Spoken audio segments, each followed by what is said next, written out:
ಆತ್ಮೀಯ ವಿದ್ಯಾರ್ಥಿಗಳೇ ನಮಸ್ತೆ.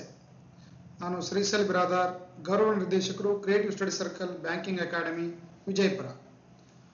RRB ಗ್ರೂಪ್ ಡಿ ಪರೀಕ್ಷೆಗೆ ಸಂಬಂಧಪಟ್ಟ ಹಾಗೆ ಭಾರತದ ಭೂಗೋಳಶಾಸ್ತ್ರದ ಮೇಲೆ ಬರ್ತಕ್ಕಂಥ ಪ್ರಮುಖ MCQ ಪ್ರಶ್ನೆಗಳನ್ನು ನಾನು ಇಲ್ಲಿ ಡಿಸ್ಕಷನ್ ಮಾಡ್ತಾ ಇದ್ದೀನಿ.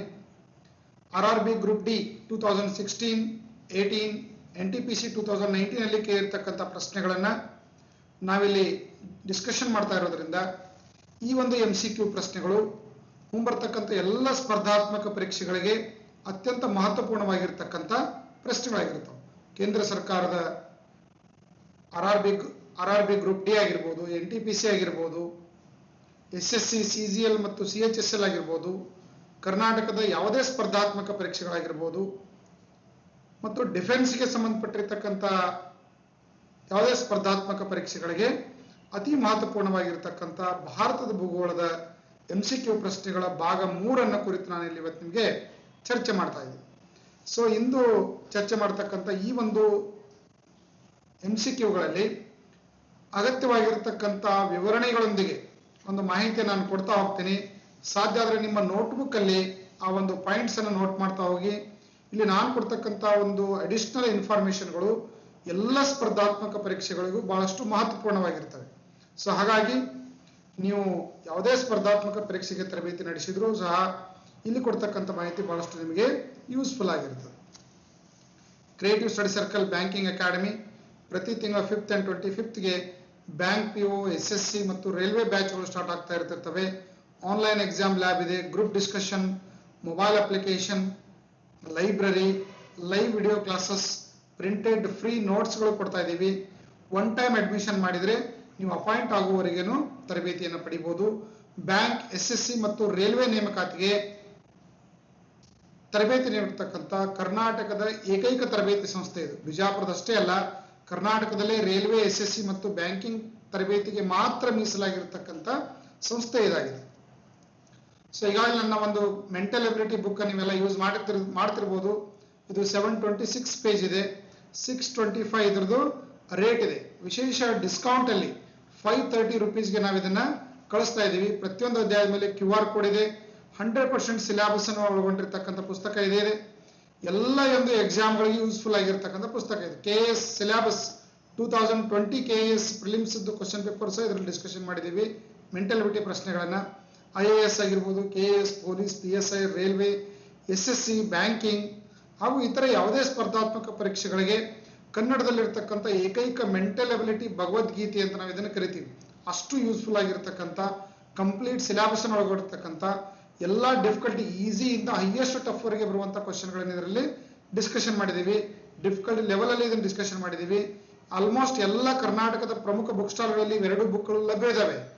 ಇನ್ ಕೇಸ್ ನಿಮಗೆ ಲಭ್ಯ ಇರಲಿಲ್ಲ ಅಂತಂದ್ರೆ ನೀವು ಹಳ್ಳಿಯವರಾಗಿದ್ರೆ ಈ ನಂಬರ್ಗೆ 8618748199ಗೆ ಜಸ್ಟ್ 530 ರೂಪೀಸ್ ಫೋನ್ ಪೇ ಮಾಡಿ ನೇರವಾಗಿ ಮೆಂಟಲ್ ಎಬಿಲಿಟಿ ಬುಕ್ ನಿಮಗೆ ತಲುಪುತ್ತೆ. Maths and mental ability book ನಿಮಗೆ ಬೇಕು ಅಂತಂದ್ರೆ ಮ್ಯಾಥ್ಸ್, ಜನರಲ್ ಮ್ಯಾಥ್ಸ್ಗೆ ಸಂಬಂಧಪಟ್ಟಿರ್ತಕ್ಕಂಥ ಏಕೈಕ ಪುಸ್ತಕ ಇದು. ಬರೀ ರೈಲ್ವೆ ಅಷ್ಟೇ ಅಲ್ಲ, ರೈಲ್ವೆ, SSC, ಪೊಲೀಸ್, PSI ಎಲ್ಲ ಒಂದು question paper, old question paper ಇದರಲ್ಲಿ ಡಿಸ್ಕಷನ್ ಮಾಡಿದ್ದೀವಿ. ಸೊ ಅಂಕಗಣಿತ, ದೈನಂದಿನ ಗಣಿತ, ದತ್ತಾಂಶ ವಿಶ್ಲೇಷಣೆ, DI, ಟ್ರಿಗ್ನೋಮೆಟ್ರಿ, ಮೆನ್ಸುರೇಷನ್ ಎಲ್ಲವುಗಳನ್ನು ಒಳಗೊಂಡಿರ್ತಕ್ಕಂಥ ಪುಸ್ತಕ ಇದಾಗಿದ್ದು 2 ಬುಕ್ಗಳ ರೇಟ್ 905 ಆಗ್ತದೆ. ಸ್ಪೆಷಲ್ ಆಫರ್ ರೇಟ್ ಅಲ್ಲಿ 705ಗೆ ನಾವು ಇದನ್ನ ಕಳಿಸ್ತಾ ಇದ್ದೀವಿ, 750 ರೂಪಾಯಿಗೆ. ಸೊ ನೀವು 2 ಬುಕ್ ಬೇಕಂದ್ರೆ ಫೋನ್ ಪೇ ಮಾಡಿ, ಇದೇ ನಂಬರ್ಗೆ ಫೋನ್ ಪೇ ಮಾಡಿ ಅದರ ಸ್ಕ್ರೀನ್ಶಾಟ್ ಮತ್ತು ನಿಮ್ಮ ಫುಲ್ ಅಡ್ರೆಸ್ ಅನ್ನು ಕಳಿಸಿದ್ರೆ ಪ್ರೊಫೆಷನಲ್ ಕೊರಿಯರ್ ಮೂಲಕ ಕಳಿಸ್ತೀವಿ. 3 ರಿಂದ 4 ದಿನದಲ್ಲಿ ಪುಸ್ತಕ ನಿಮ್ಮ ಕೈ ಸೇರುತ್ತೆ. ಇಲ್ಲ ಅಂದ್ರೆ ಧಾರವಾಡದಲ್ಲಿ Viraj book stall, Prakash book stall, competition book stall, Siddeshwara book stall, ಆಮೇಲೆ ಬೆಂಗಳೂರಿನ ಅವೆನ್ಯೂ ರೋಡ್ ಅಲ್ಲಿ ಇರ್ತಕ್ಕಂಥ ಎಲ್ಲ ಪುಸ್ತಕ ಮಳಿಗೆಗಳಲ್ಲಿ ಹಾಗೂ ರಾಜ್ಯದ ಎಲ್ಲ ಸಪ್ನಾ ಬುಕ್ ಸ್ಟಾಲ್ಗಳಲ್ಲಿ ಸಿಗುತ್ತೆ. ಮತ್ತು ನಿಮ್ಮ ನಗರದ ಪ್ರಮುಖ ಒಂದು ಕಾಂಪಿಟೇಟಿವ್ ಎಕ್ಸಾಮ್ಗೆ ಸಂಬಂಧಪಟ್ಟಿರ್ತಕ್ಕಂಥ ಒಂದು ಪುಸ್ತಕ ಮಳಿಗೆಗಳಲ್ಲಿ ಇದು ಸಿಗ್ತದೆ. ಬಿಜಾಪುರದಲ್ಲಿ Siddeshwara book stall, Amogha Siddeshwara book stall, Mohan book stall, Meenakshi ಚೌಕಲ್ಲಿ ಈಶ್ವರ್ ಬುಕ್ ಸ್ಟಾಲ್ ಎಲ್ಲ ಕಡೆ ಲಭ್ಯವಿದೆ. ನೀವು ಇಲ್ಲಿ ಕೇಳಿ ಪಡಿಬಹುದು. ನೋಡಿ, ಇಲ್ಲಿ ನಾವು ಇವತ್ತು ಡಿಸ್ಕಷನ್ ಮಾಡ್ತಾ ಇರ್ತಕ್ಕಂಥದ್ದು ಭಾರತದ ನದಿಗಳ ಮೇಲೆ ಬರ್ತಕ್ಕಂಥ ಒಂದು MCQಗಳು, ಆಮೇಲೆ ಸರೋವರಗಳು,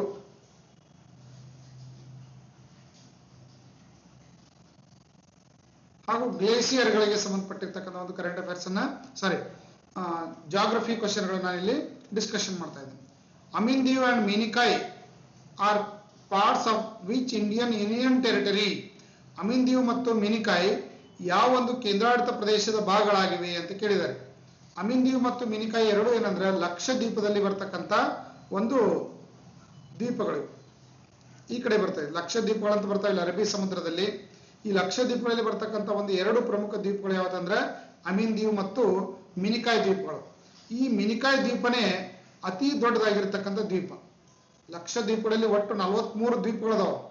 ಒಟ್ಟು ದ್ವೀಪಗಳು ಎಷ್ಟದಾವ್ರಿ? 43 ದ್ವೀಪಗಳು. ಅದರಲ್ಲಿ ಅತಿ ದೊಡ್ಡ ದ್ವೀಪ ಯಾವ್ದಂದ್ರೆ ಮಿನಿಕಾಯ್ ದ್ವೀಪ. ಯಾವ್ದಿದು? ಮಿನಿಕಾಯ್ ದ್ವೀಪ. ಸೊ ಲಕ್ಷದ್ವೀಪ ರಾಜಧಾನಿ ಯಾವ್ದಂದ್ರೆ ಕವರತ್ತಿ. ಇವು ಪ್ರಮುಖವಾಗಿರ್ತಕ್ಕಂಥ ಒಂದು ಕೇಂದ್ರಾಡಳಿತ ಪ್ರದೇಶದಲ್ಲಿ ಬರ್ತಕ್ಕಂಥ ದ್ವೀಪಗಳು ಅಂತ ನಾವು ಇದನ್ನು ಕರಿತೀವಿ. ಯಾವ ಗುಂಪಿನಲ್ಲಿ ಬರ್ತದೆ? ಇದು ಲಕ್ಷದ್ವೀಪಗಳಲ್ಲಿ ಬರ್ತದೆ. ಭಾರತ ಪಶ್ಚಿಮದಲ್ಲಿ ಅರಬ್ಬಿ ಸಮುದ್ರದಲ್ಲಿ ಸಂಗ್ರಹವಾಗಿರ್ತಕ್ಕಂಥ ದ್ವೀಪಗಳು.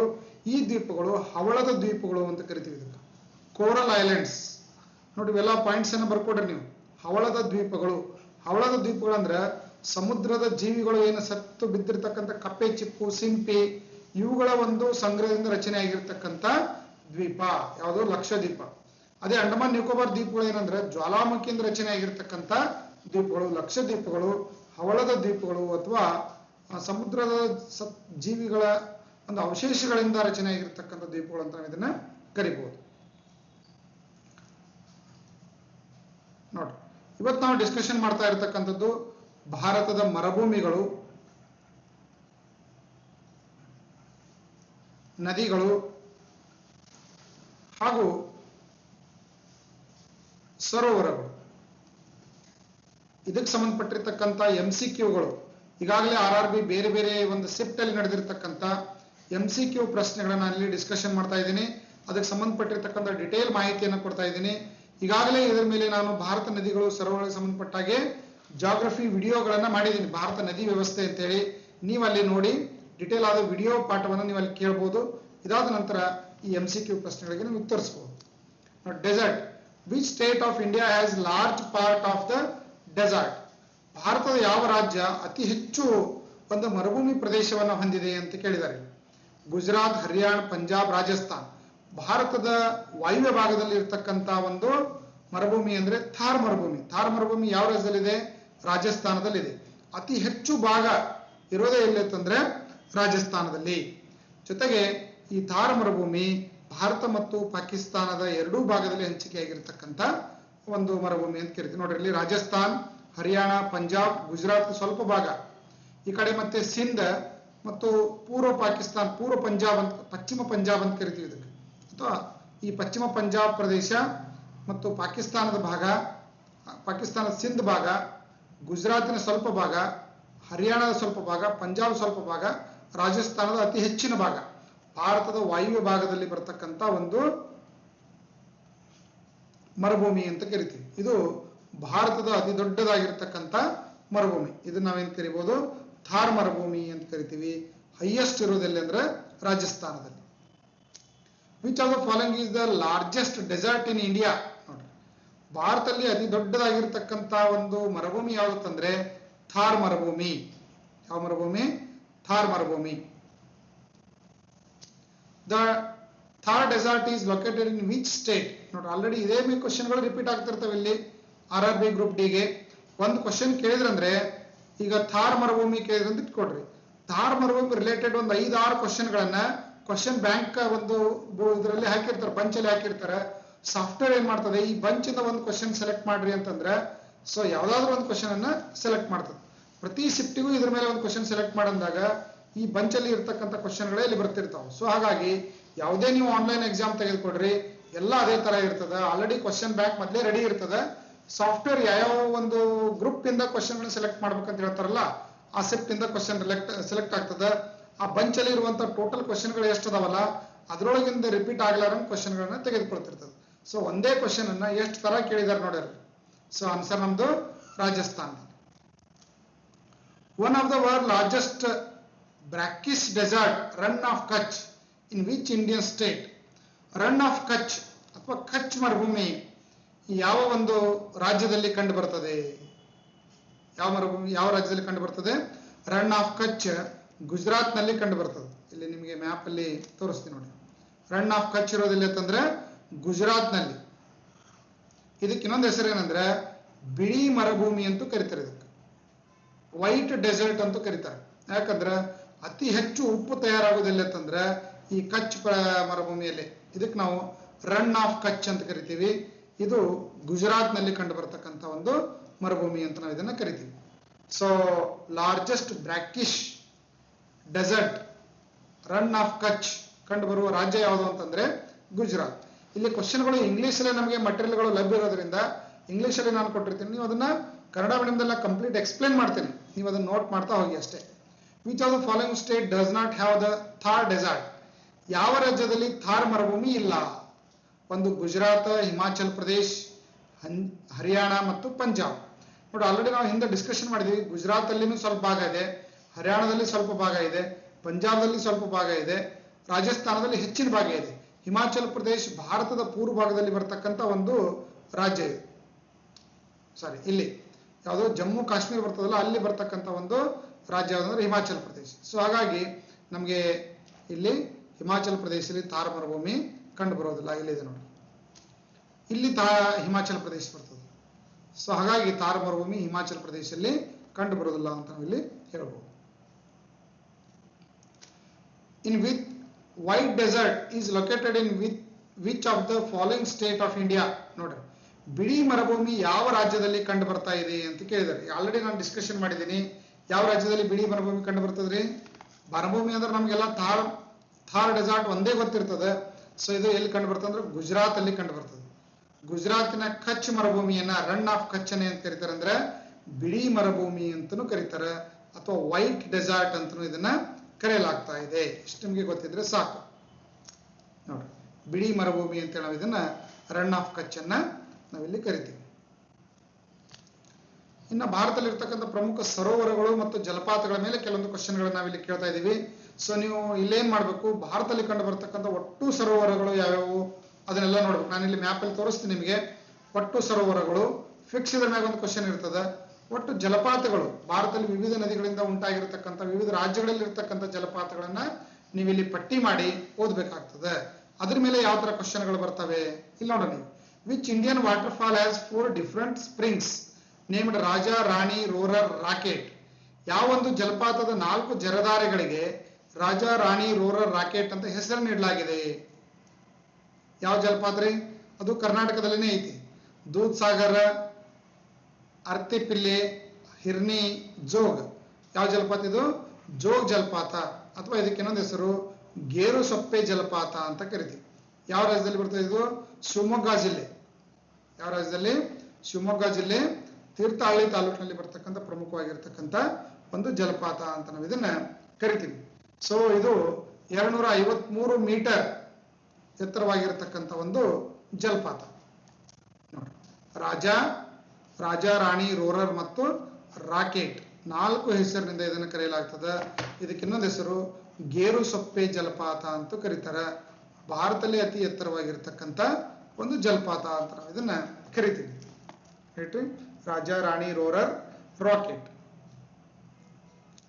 ಮತ್ತಿದು ಯಾವ ನದಿಗೆ ನಿರ್ಮಾಣ ಆಗಿದೆ ಅಂದ್ರೆ ಶರಾವತಿ ನದಿಗೆ. ಯಾವ ನದಿಗೆ ಇದು? ಶರಾವತಿ ನದಿಗೆ ನಿರ್ಮಾಣ ಆಗಿರ್ತಕ್ಕಂಥದ್ದು. ಶರಾವತಿ ನದಿ ಅಂತಿಮವಾಗಿ ಹೋಗಿ ಸೇರೋದೆಲ್ಲ ಅಂತಂದ್ರೆ ಅರಬ್ಬಿ ಸಮುದ್ರವನ್ನ ಸೇರ್ತದೆ. ಪಶ್ಚಿಮಕ್ಕೆ ಹರಿಯುವ ನದಿ ಇದು. ಪಶ್ಚಿಮಕ್ಕೆ ಹರಿಯುವ ನದಿ ಕರ್ನಾಟಕದಲ್ಲಿ, ಅದು ಅರಬ್ಬಿ ಸಮುದ್ರವನ್ನು ಸೇರ್ತದೆ. ಯಾವ ನದಿಗೆ ಒಂದು ಜಲಪಾತ ನಿರ್ಮಾಣ ಆಗಿದೆ ಅಂತ ಕೇಳ್ಬೋದು. ಇದ್ರ ಇನ್ನೊಂದು ಹೆಸರು ಅಂತ ಕೇಳ್ಬೋದು. ಇದ್ರ ಒಟ್ಟು ಎತ್ತರ 253 ಮೀಟರ್ ಎತ್ತರವಾಗಿರತಕ್ಕಂಥ ಒಂದು ಜಲಪಾತ. Dal lake is located in which of the following state? Dal ಸರೋವರ ಯಾವ ರಾಜ್ಯದಲ್ಲಿದೆ? ನೋಡಿ, ಪ್ರಮುಖ ಸಿಹಿ ನೀರಿನ ಸರೋವರ ಇದು ದಾಲ್ ಸರೋವರ. ಸೊ ಎಲ್ಲಿ ಕಂಡು ಬರ್ತದೆ? ಗುಜರಾತ್, ಹಿಮಾಚಲ್ ಪ್ರದೇಶ್, ಜಮ್ಮು ಕಾಶ್ಮೀರ್ ಮತ್ತು ಉತ್ತರ ಪ್ರದೇಶ್. ಆನ್ಸರ್ ಯಾವ್ದಿದು? ಜಮ್ಮು ಕಾಶ್ಮೀರದಲ್ಲಿ ಕಂಡು ಬರ್ತಕ್ಕಂಥ ಒಂದು ಪ್ರಮುಖ ಸರೋವರ ಯಾವ್ದಂತಂದ್ರೆ ದಾಲ್ ಸರೋವರ. ಇಲ್ಲಿದೆ ನೋಡಿ, ದಾಲ್ ಸರೋವರ. ಪ್ರತಿಯೊಂದು ರಾಜ್ಯದಲ್ಲಿ ಕಂಡು ಬರ್ತಕ್ಕಂಥ ಸರೋವರಗಳನ್ನ ನೀವಿಲ್ಲಿ ನೋಡ್ಕೊಳ್ರಿ. ಹೀಗೆ ಒಂದು ಮ್ಯಾಪ್ ಅಲ್ಲಿ ನಾನು ತೋರಿಸ್ತಾ ಇದ್ದೀನಿ. ಇನ್ನೊಂದು ಯಾವ್ದಂದ್ರೆ ಊಲಾರ್ ಸರೋವರ, ಅತಿ ದೊಡ್ಡ ಸಿಹಿ ನೀರಿನ ಸರೋವರ ಇದು. ಭಾರತದಲ್ಲಿ ಅತಿ ದೊಡ್ಡದಾಗಿರ್ತಕ್ಕಂಥ ಸಿಹಿ ನೀರಿನ ಸರೋವರ ಯಾವ್ದಂದ್ರೆ ಊಲಾರ್ ಸರೋವರ. ಜಮ್ಮು ಕಾಶ್ಮೀರದಲ್ಲಿ 2 ಊಲಾರ್ ಸರೋವರ, ದಾಲ್ ಸರೋವರ. ಲಡಾಖ್ ಅಲ್ಲಿ ಪೆಂಗಾಂಗ್ ಸರೋವರ, ಪೆಂಗಾಂಗ್ ಲೇಕ್ ಅಂತ ಕರಿತೀವಿ. ಇದು ಭಾರತ ಮತ್ತು ಚೀನಾ ನಡುವಿನ ಗಡಿ ಭಾಗದಲ್ಲಿ ಇರತಕ್ಕಂಥ ಒಂದು ಸರೋವರ. ಸುಕ್ನಾ ಸರೋವರ ಹಿಮಾಚಲ ಪ್ರದೇಶದಲ್ಲಿ ಕಂಡು ಬರ್ತಕ್ಕಂಥ ಸರೋವರ ಯಾವುದು? ಸುಕ್ನಾ ಸರೋವರ. ಸಾಂಬರ್ ಸರೋವರ ಇಲ್ಲಿ ರಾಜಸ್ಥಾನದಲ್ಲಿ ಐತಿ ನೋಡ್ರಿ, ಅತಿ ದೊಡ್ಡ ಉಪ್ಪು ನೀರಿನ ಸರೋವರ ಇದು. ಸಾಲ್ಟ್ ವಾಟರ್ ಲೇಕ್ ಅಂತ ಕರಿತೀವಿ ಇದಕ್ಕೆ. ಅತಿ ದೊಡ್ಡ ಉಪ್ಪು ನೀರಿನ ಸರೋವರ ಯಾವ್ದಂದ್ರೆ ಸಾಂಬರ್ ಸರೋವರ. ಇಲ್ಲಿ ಲಿಸ್ಟ್ ಮಾಡ್ಕೊಡ್ರಿ, ಫಿಕ್ಸ್ ಇದ್ರ ಮ್ಯಾಗ ಒಂದು ಕ್ವಶನ್ ಇರ್ತದೆ ನೋಡ್ರಿ. ಅಲ್ ಸರೋವರ, ಅಲ್ ಸರೋವರ ಗುಜರಾತ್ ಅಲ್ಲಿ ಕಂಡು ಬರ್ತದೆ. ಬೋಸ್ಟಲ್ ಸರೋವರ ಇಲ್ಲಿ ಮಧ್ಯಪ್ರದೇಶದಲ್ಲಿ ಕಂಡು ಬರ್ತಕ್ಕಂಥ ಸರೋವರ ಇದು. ದೆನ್ ಲೂನಾರ್ ನೋಡ್ರಿ, ಊಲಾರ್ ಸರೋವರ, ಇದು ಲೂನಾರ್ ಸರೋವರ ಕಂಡು ಬರೋದಿಲ್ಲ ಅಂದ್ರೆ ಮಹಾರಾಷ್ಟ್ರದಲ್ಲಿ ಕಂಡು ಬರ್ತಕ್ಕಂಥ ಸರೋವರ. ಇದ್ರ ಮೇಲೆ ಕ್ವಶನ್ಗಳು ಮುಂದೆ ಬರ್ತಾವು, ಸೊ ನೀವು ನೋಡ್ತಾ ಹೋಗ್ರಿ ಯಾವ ತರ ಕ್ವಶನ್ಗಳನ್ನು ಕೇಳಬಹುದು ಅಂತೇಳಿ. ಲೂನಾರ್ ಸರೋವರ ಕಂಡು ಬರೋದಲ್ಲಿ ಮಹಾರಾಷ್ಟ್ರದಲ್ಲಿ, ಊಲಾರ್ ಸರೋವರ ಕಂಡು ಬರೋದಲ್ಲಿ ಜಮ್ಮು ಕಾಶ್ಮೀರದಲ್ಲಿ. ನೆಕ್ಸ್ಟ್ ವೆಂಬನಾಡು ಸರೋವರ ಕೇರಳದಲ್ಲಿ ಬರ್ತಕ್ಕಂಥದ್ದು. 3 ಸರೋವರಗಳು ಕಂಡು ಬರ್ತಾವೆ ಕೇರಳದಲ್ಲಿ. ವೆಂಬನಾಡು ಸರೋವರ, ಅಷ್ಟಮುಡಿ ಸರೋವರ, ಆಮೇಲೆ ಅಸ್ತಮುಡಿ ಸರೋವರ ನೋಡಿ, 3 ಸರೋವರಗಳು ಇಲ್ಲಿ ಕಂಡು ಬರ್ತಾವು. ಇಲ್ಲಿ ಆಂಧ್ರ ಪ್ರದೇಶದಲ್ಲಿ ಪುಲಿಕಾಟ್ ಸರೋವರ, ಆಂಧ್ರ ಪ್ರದೇಶದಲ್ಲಿ ಕಂಡು ಬರ್ತಕ್ಕಂಥ ಪೂರ್ವ ತೀರದಲ್ಲಿ ಕಂಡು ಬರ್ತಕ್ಕಂಥ ಸರೋವರ ಯಾವುದು? ಪುಲಿಕಾಟ್ ಸರೋವರ. ನೆಕ್ಸ್ಟ್ ಕೊಲ್ಲೇರು ಸರೋವರ, ಇಲ್ಲಿ ನಾಗಾರ್ಜುನ ಸರೋವರ, ನಾಗಾರ್ಜುನ ಸಾಗರ ಅಂತ ಕರೀತಾರೆ. ಆಂಧ್ರ ಪ್ರದೇಶ ಶ್ರೀಶೈಲಂ ಅಲ್ಲಿ ಅಣೆಕಟ್ಟು ಕಟ್ಟಿರ್ತಕ್ಕಂಥ ಸರೋವರ ಇದು ಕೃತಕ ಸರೋವರ. ಒರಿಸ್ಸಾದಲ್ಲಿ ಕಂಡು ಬರ್ತಕ್ಕಂಥದ್ದು ಯಾವ್ದಂದ್ರೆ ಚಿಲ್ಕಾ ಸರೋವರ ನೋಡಿ. ಒರಿಸ್ಸಾದಲ್ಲಿ ಕಂಡು ಬರ್ತಕ್ಕಂಥ ಸರೋವರ ಚಿಲ್ಕಾ ಸರೋವರ, ಉಪ್ಪು ನೀರಿನ ಸರೋವರ ಇದು. ಚಿಲ್ಕಾ ಸರೋವರ ಏನ್ರಿ? ಉಪ್ಪು ನೀರಿನ ಸರೋವರ. ಅಳಿವೆಗಳಿಂದ ನಿರ್ಮಾಣ ಆಗಿ ಸಮುದ್ರದ ನೀರು ಬಂದು ಸ್ಟಾಕ್ ಆಗಿ ರಚನೆ ಆಗಿರ್ತಕ್ಕಂಥ ಸರೋವರ. ಇನ್ನ ಕನ್ವಾರ್ ಸರೋವರ ಇಲ್ಲಿ ಬಿಹಾರಲ್ಲಿ ಕಂಡು ಬರ್ತಕ್ಕಂಥ ಕನ್ವಾರ್ ಸರೋವರ. ದೀಪೋರ್ ಸರೋವರ ಬಿಲ್ ಅಂದ್ರೆ ಅಸ್ಸಾಂ ಅಲ್ಲಿ ಕಂಡು ಬರ್ತಕ್ಕಂಥ ಸರೋವರ. ಉಮೈನ್ ಸರೋವರ ಇಲ್ಲಿ ಅಸ್ಸಾಂ ಅಲ್ಲಿ ಕಂಡು ಮೇಘಾಲಯದಲ್ಲಿ ಕಂಡು ಬರ್ತಕ್ಕಂಥ ಸರೋವರ. ಲೋಕ್ಟಾಕ್ ಸರೋವರ ಇಲ್ಲಿ ಅರುಣಾಚಲ ಪ್ರದೇಶದಲ್ಲಿ ಕಂಡು ಬರ್ತಕ್ಕಂಥ ಪೂರ್ವ ತೀರದಲ್ಲಿ ಕಂಡು ಬರ್ತಕ್ಕಂಥ ಅತಿ ದೊಡ್ಡ ಸರೋವರ ಅಥವಾ ತೂಗು ಸರೋವರ ಅಂತ ಕರೀತಾರೆ ಇದಕ್ಕೆ. ತೂಗು ಸರೋವರ, ಹ್ಯಾಂಗಿಂಗ್ ಲೇಕ್ ಅಂತ ಕರೀತಾರೆ. ಭಾರತದಲ್ಲಿ ಕಂಡು ಬರ್ತಕ್ಕಂಥ ಏಕೈಕ ತೂಗು ಸರೋವರ ಯಾವ್ದಂದ್ರೆ ಲೋಕ್ಟಾಕ್ ಲೇಕ್. ಇಷ್ಟು ಪ್ರಮುಖವಾಗಿ ಭಾರತದ ಸರೋವರಗಳ ಬಗ್ಗೆ ನೀವು ತಿಳ್ಕೊಂಡ್ರಿ ಅಂದ್ರೆ ಇದ್ರ ಮೇಲೆ ಒಂದು ಕ್ವಶನ್ ನೀವು ಈಸಿಯಾಗಿ ಇಲ್ಲಿ ಆನ್ಸರ್ ಮಾಡಬಹುದು. ಇದು ನಮ್ಮ online store creative publications .online ಅಂತೇಳಿ ನೀವು ವೆಬ್ಸೈಟ್ ಗೂಗಲ್ ಅಲ್ಲಿ ಸರ್ಚ್ ಮಾಡಿದ್ರೆ ಈ ಒಂದು ವೆಬ್ಸೈಟ್ ನಿಮಗೆ ಲಿಂಕ್ ಓಪನ್ ಆಗುತ್ತೆ. ಇಲ್ಲೆಲ್ಲ 10 rupees, 20 rupees, 39 rupees, 10 rupees RRB science ಕ್ವಶನ್ಸ್ಗಳು, ಆಮೇಲೆ ಕರೆಂಟ್ ಅಫೇರ್ಸು, 1 ವರ್ಷದ ಕರೆಂಟ್ ಅಫೇರ್ಸ್ 25 ರೂಪೀಸ್ MCQಗಳಲ್ಲಿ. ದೆನ್ 39 ರೂಪೀಸ್ ಅಲ್ಲಿ 1 ವರ್ಷದ್ದು ಕರೆಂಟ್ ಅಫೇರ್ಸ್ 49 ರೂಪೀಸ್ ಅಲ್ಲಿ ಹಾಕಿದೀವಿ.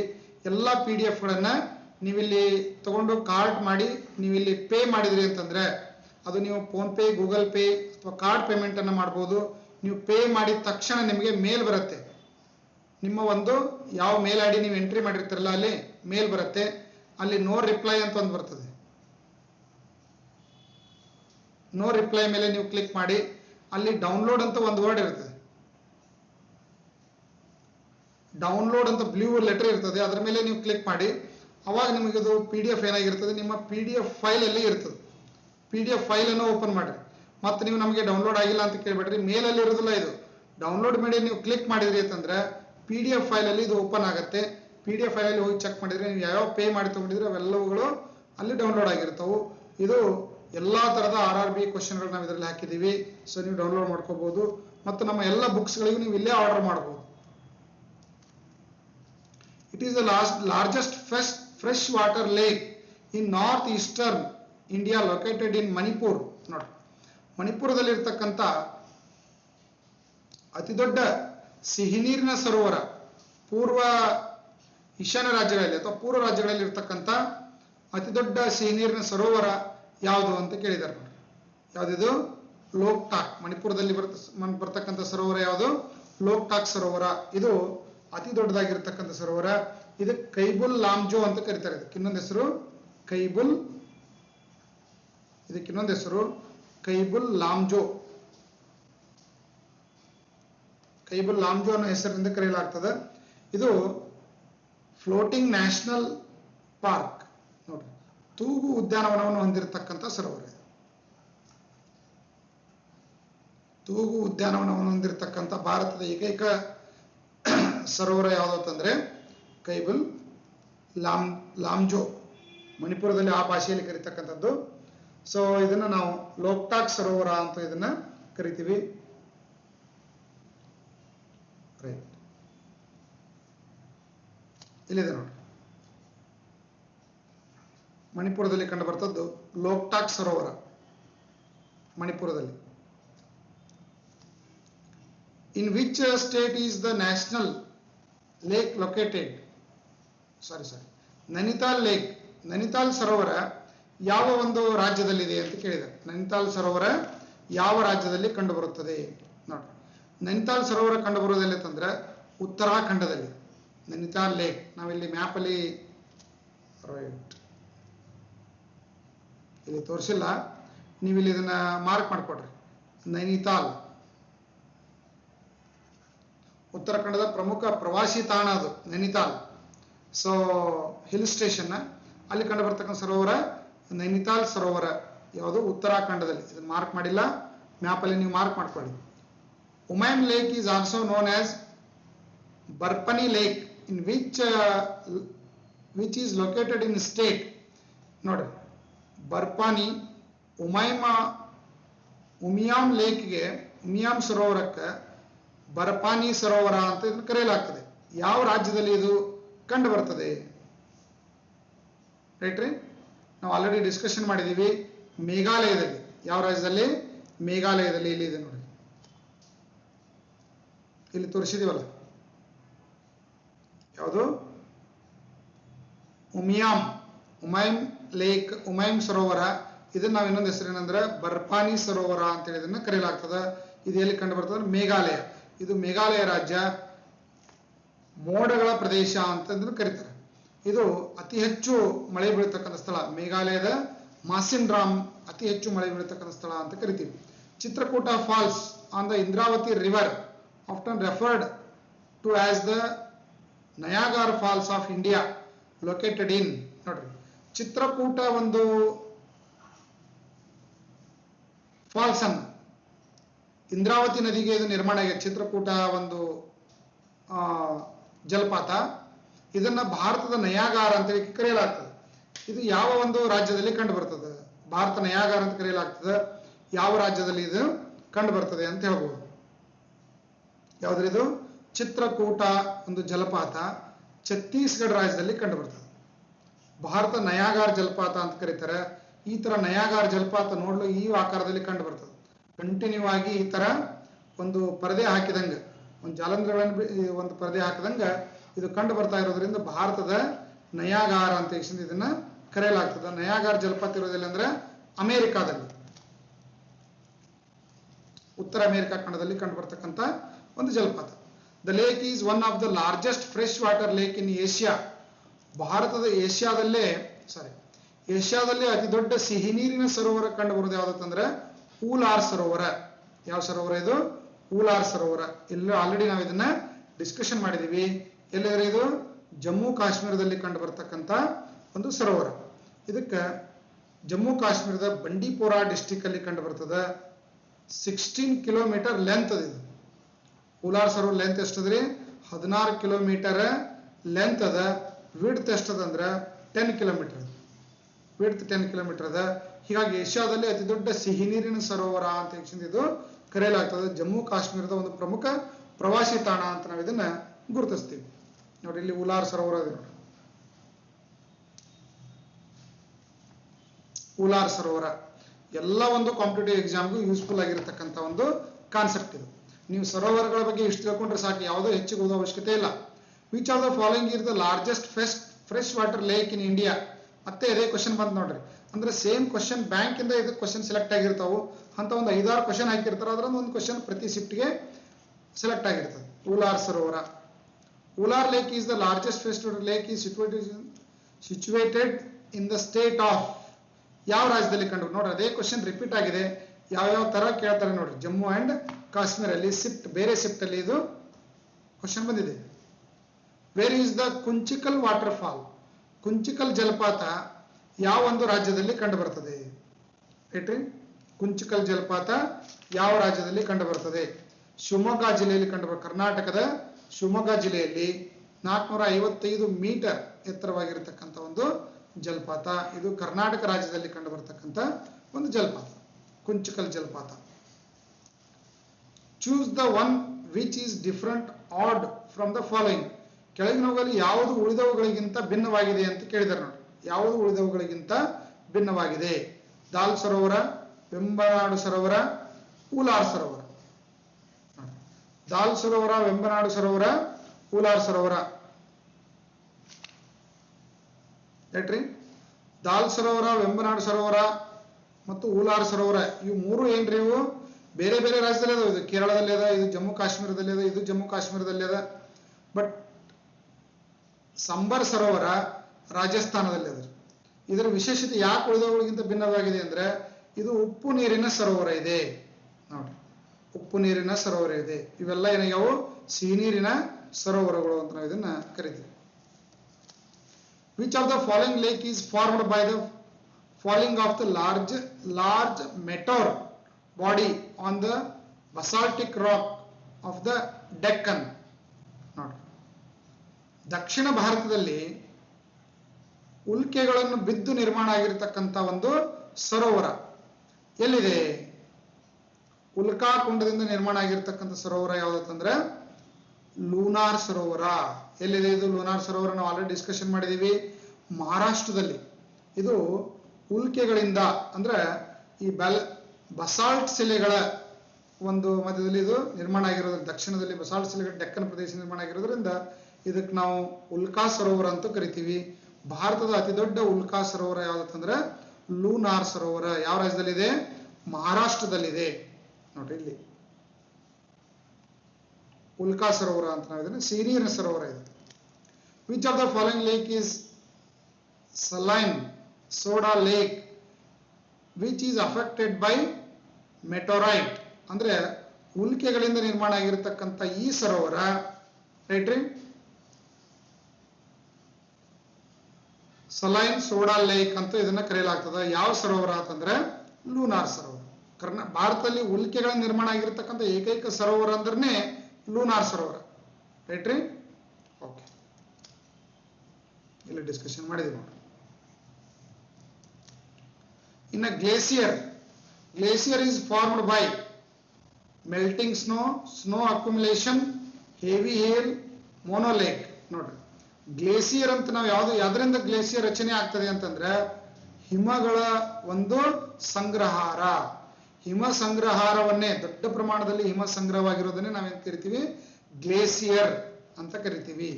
ನೋಡ್ರಿ, ಭಾರತದಲ್ಲಿ ಇರ್ತಕ್ಕಂಥ ಒಂದು ಗ್ಲೇಸಿಯರ್ ಇದು. ದೊಡ್ಡ ಪ್ರಮಾಣದಲ್ಲಿ ಹಿಮ ಏನಾಗಿರ್ತದೆ? ಇಲ್ಲಿ ಸ್ಟಾಕ್ ಆಗಿರ್ತದೆ, ಅತ್ಯಂತ ಆಳದವರೆಗೂ ಇರ್ತದೆ. ಇಂಥ ಒಂದು ಗ್ಲೇಸಿಯರ್ ಭಾರತದಲ್ಲಿ ಕಂಡು ಬರೋದು ಅಂದ್ರೆ ಸಿಯಾಚಿನ್ ಗ್ಲೇಸಿಯರ್ ಅಂತ ಕರಿತೀವಿ. ಯಾವ್ದ್ರ ಇದು? ಸಿಯಾಚಿನ್ ಗ್ಲೇಸಿಯರ್. ಇದು ಭಾರತದಲ್ಲಿ ಅತಿ ದೊಡ್ಡದಾಗಿರ್ತಕ್ಕಂಥ ಒಂದು ಗ್ಲೇಸಿಯರ್ ಅಥವಾ ಹಿಮಬಂಡೆ ಪ್ರದೇಶ ಅಂತ ಕರಿತೀವಿ. ಅತಿ ದೊಡ್ಡ ಹಿಮಬಂಡೆ ಪ್ರದೇಶ. ಇಲ್ಲಿ ಭಾರತ ಸೈನಿಕರು ಗಡಿಯನ್ನ ಕಾಯ್ತಿರ್ತಾರೆ. ಚೀನಾ ಮತ್ತು ಪಾಕಿಸ್ತಾನದಿಂದ ಗಡಿ ನುಸುಳುವಿಕೆ ಆಗ್ತಾ ಇರೋದ್ರಿಂದ ಆ ಗಡಿ ತಂಟೆ ಆಗಬಾರ್ದು ಅಂತೇಳಿ 1984ರವರೆಗೆ ಸಿಯಾಚಿನ್ಗೆ ಯಾರೂ ಹೋಗಿದ್ದಿಲ್ಲ. 1984 ವರೆಗೆ. ಯಾವಾಗ ಚೀನಿಯರ ಆಕ್ರಮಣ ಸಿಯಾಚಿನ್ ಪ್ರದೇಶದಲ್ಲಿ ಸ್ಟಾರ್ಟ್ ಆಯ್ತೋ ಅವಾಗ ಭಾರತೀಯ ಸೈನಿಕರು ಈ ಸಿಯಾಚಿನ್ ಯುದ್ಧ ಭೂಮಿಯಲ್ಲಿ ಒಂದು ಅತ್ಯಂತ ದುರ್ಗಮವಾಗಿರತಕ್ಕಂಥ ಪ್ರದೇಶ, ಈ ಪ್ರದೇಶದಲ್ಲಿ ನಮ್ಮ ದೇಶದ ಗಡಿಯನ್ನ ಕಾಯ್ತಿರ್ತಾರೆ. ಇಂಥ ಒಂದು ಹಿಮಬಂಡೆ ಅಲ್ಲಿ ನೋಡ್ಲಿಕ್ಕೆ ಒಂದು ಸ್ವಲ್ಪನೂ ನಮಗೆ ಮಣ್ಣು ಮತ್ತು ಶಿಲೆಗಳು ಕಂಡು ಬರೋದಿಲ್ಲ. ಎಲ್ಲಿ ಎಷ್ಟು ಗಾಳದವರೆಗೆ ಹೋದ್ರೂ ಮತ್ತು ಹಿಮ ಜರಿತಿರ್ತದೆ. ಇದು ಹಂಗೆ ಫ್ಲೂಟಿಂಗ್ ಆಗ್ತಿರ್ತದೆ.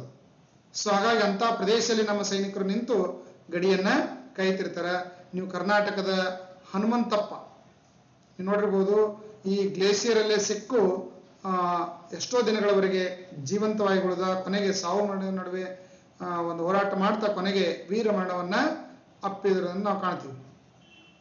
ಹನುಮಂತಪ್ಪ ಕೊಪ್ಪ, ರೈಟ್ರಿ? ಇದೇ ಗ್ಲೇಸಿಯರ್ ಅಲ್ಲಿ ವೀರಮರಣ ಅಪ್ಪಿದನ್ನು ನೋಡ್ತೀವಿ. ಇದು ಅತ್ಯಂತ ದುರ್ಗಮವಾಗಿರತಕ್ಕ ಪ್ರದೇಶ. ಮತ್ತು ಜಗತ್ತಿನಲ್ಲಿ ಅತಿ ಎತ್ತರವಾದ ಯುದ್ಧ ಭೂಮಿ ನೋಡಿ, ಜಗತ್ತಿನಲ್ಲಿ ಅತಿ ಎತ್ತರದ ಯುದ್ಧ ಭೂಮಿ ಯಾವುದು ಅಂತ ಕೇಳಿದ್ರೆ ಅಂದ್ರೆ ಸಿಯಾಚಿನ್ ಯುದ್ಧ ಭೂಮಿ ನೋಡ್ರಿ. ಇಷ್ಟು ಎತ್ತರದ ಯುದ್ಧ ಭೂಮಿ ಜಗತ್ತಿನಲ್ಲಿ ಯಾವುದೂ ಇಲ್ಲ ಸಮುದ್ರ ಮಟ್ಟದಿಂದ. ಸೊ ಹಾಗಾಗಿ ಜಗತ್ತಿನಲ್ಲಿ ಅತಿ ಎತ್ತರದ ಯುದ್ಧ ಭೂಮಿ ಯಾವುದು ಅಂತ ಕ್ವಶನ್ ಬರ್ಬೋದು. ಭಾರತದ ಒಂದು ಈ ಗ್ಲೇಸಿಯರ್ಗೆ ಯಾವ ಹೆಸರಿಂದ ಕರೆಯಲಾಗ್ತದೆ ಅಂತ ಕೇಳಬಹುದು. ಸಿಯಾಚಿನ್ ಗ್ಲೇಸಿಯರ್ ಅಂತ ನಾವು ಇದನ್ನ ಕರಿತೀವಿ.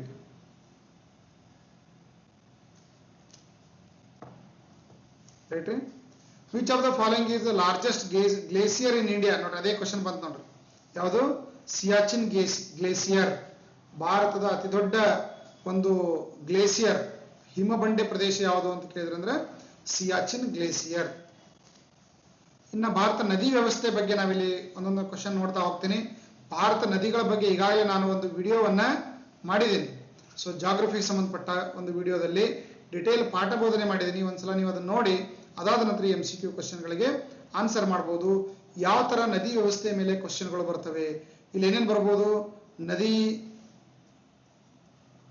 ನದಿ ಮತ್ತು ನಗರ, ನದಿ ದಂಡೆಯಲ್ಲಿರ್ತಕ್ಕಂಥ ನಗರ, ನದಿ ಉಗಮ ಸ್ಥಾನದ ಮೇಲೆ ಕ್ವಶನ್ಗಳು ಬರ್ತಾವು, ನದಿ ಉಗಮ ಸ್ಥಾನ, ಆಮೇಲೆ ನದಿಗಳು ಮತ್ತು ಅದರ ಉಪನದಿಗಳು ಅದರ ಮೇಲೆ ಕ್ವಶನ್ಗಳು ಬರ್ಬೋದು. ನದಿಗಳು ಅದರ ಜಲಪಾತಗಳು, ಯಾವ ಒಂದು ನದಿ ಯಾವ ಜಲಪಾತವನ್ನು ಸೃಷ್ಟಿ ಮಾಡಿದೆ ಅಂತ ಕೇಳ್ಬೋದು. ನದಿಗಳು ಮತ್ತು ಅಣೆಕಟ್ಟುಗಳ ಮೇಗೂ ಕ್ವಶನ್ಗಳನ್ನು ಕೇಳ್ಬೋದು. ಆಮೇಲೆ ಅಣೆಕಟ್ಟುಗಳ ಒಂದು ಹೆಸರುಗಳು ನೋಡ್ರಿ, ಜಲಾಶಯದ ಹೆಸರುಗಳು, ಜಲಾಶಯದ ಹೆಸರುಗಳು ಇವೆಲ್ಲ. ಆಮೇಲೆ ಸಂಗಮ ಪ್ರದೇಶಗಳು, ಯಾವ ನದಿಗಳು ಯಾವ ಸಂಗಮ ಎಲ್ಲೆಲ್ಲಿ ಸಂಗಮ ಆಗ್ತವೆ, ಅದರ ಉಪನದಿಗಳು, ಇಷ್ಟು ನದಿಗಳ ಮೇಲೆ ಬರ್ತಕ್ಕಂಥ ಕ್ವಶನ್ಗಳು. ಇದರಲ್ಲಿ ಮತ್ತೆ ಪಶ್ಚಿಮಕ್ಕೆ ಹರಿಯುವ ನದಿಗಳು, ಪೂರ್ವಕ್ಕೆ ಹರಿಯುವ ನದಿಗಳು ಯಾವುವು, ಇದು ಉದ್ದವಾದ ನದಿ ಯಾವುದು, ಸಣ್ಣ ನದಿ ಯಾವುದು, ಉಪನದಿ ಯಾವುದು. ಸೊ ಅದರ ಡೆಲ್ಟಾಗಳು, ನದಿ ಮುಖಜ ಭೂಮಿಗಳು ಅಂತ ಕರಿತೀವಿ ನಾವು ಇದಕ್ಕೆ.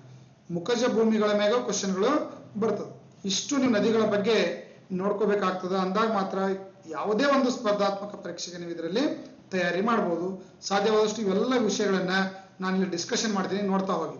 Which of the following is the originating point of Son river? Son ನದಿಯ ಉಗಮ ಸ್ಥಾನ ಯಾವುದು ಅಂತ ಕೇಳಿದ್ದಾರೆ. ಸೋನ್ ನದಿ ಎಲ್ಲಿ ಕಂಡು ಬರ್ತದೆ ನಾನು ಹೇಳ್ತೀನಿ. ನೆಕ್ಸ್ಟ್ ನಿಮಗೆ ಮ್ಯಾಪ್ ತೋರಿಸಿ ಹೇಳ್ತೀನಿ. ಸೋನ್ ನದಿ ಕಂಡು ಬರ್ತಕ್ಕ ಉಗಮ ಸ್ಥಾನ ಯಾವ್ದಂದ್ರೆ ಇದು ಪ್ರಮುಖವಾಗಿ ಗಂಗಾ ನದಿಯ ಒಂದು ಉಪನದಿ. ದಕ್ಷಿಣದಿಂದ ಹೋಗಿ ಗಂಗಾ ನದಿಯನ್ನು ಸೇರ್ತಕ್ಕಂಥ ನದಿ. ಇದು ಅಮರಕಂಟಕ್ ಎಂಬಲ್ಲಿ ಉಗಮ ಹೊಂದದು. ಇಲ್ಲಿ ತೋರಿಸ್ತೀನಿ ನೋಡ್ರಿ ಮ್ಯಾಪ್ ಅಲ್ಲಿ. ಇಲ್ಲಿ ಸೋನ್ ನದಿ ಇಲ್ಲಿ ಛತ್ತೀಸ್ಗಢದಲ್ಲಿ ಅಮರಕಂಟಕದ ಬರ್ತದ. ಈ ಅಮರಕಂಟಕದಲ್ಲಿ ಬರ್ತಕ್ಕಂಥ ಮೈಕಲ್ ಶ್ರೇಣಿಗಳು ಅಂತ ಬರ್ತಾವೆ. ಯಾವ್ದು ಬರ್ತಾವ್ರಿ? ಮೈಕಲ್ ಪರ್ವತ ಶ್ರೇಣಿ.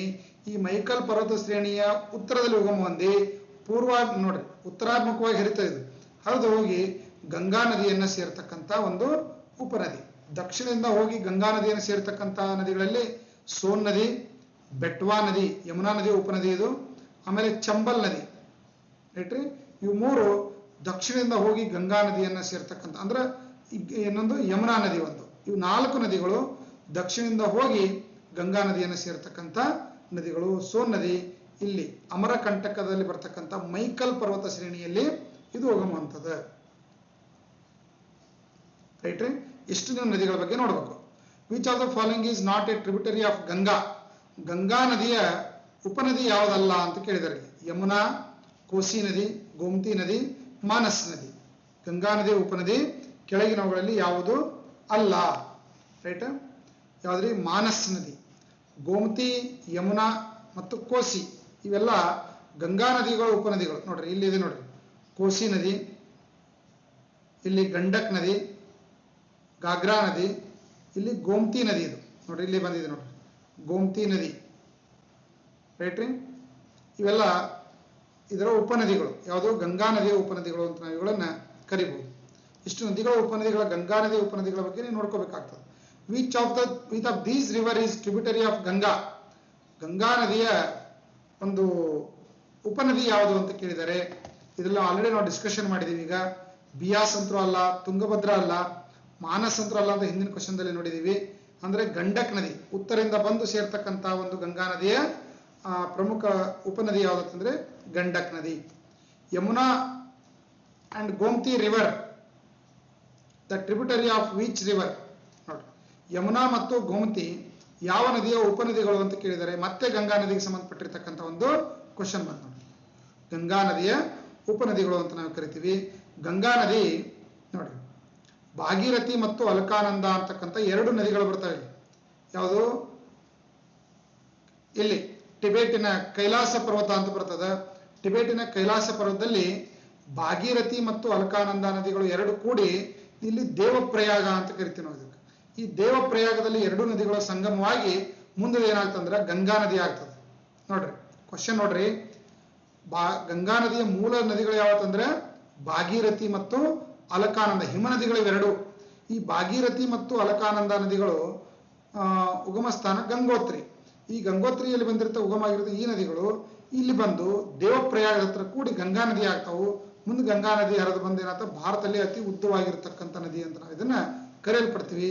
ಮುಂದೆ ಯಮುನೋತ್ರಿ ನದಿ ಇಲ್ಲಿ ಹಿಮಾಲಯದಲ್ಲಿ ಉಗಮ ಹೊಂದಿ ಯಮುನೋತ್ರಿ ಎಂಬಲ್ಲಿ ಉಗಮ ಹೊಂದಿ ಮತ್ತೆ ದಕ್ಷಿಣದಿಂದ ಬಂದು ಏನ್ ಮಾಡ್ತಾ ಗಂಗಾ ನದಿ ಅನ್ನೋದು ಕೂಡ್ತದೆ.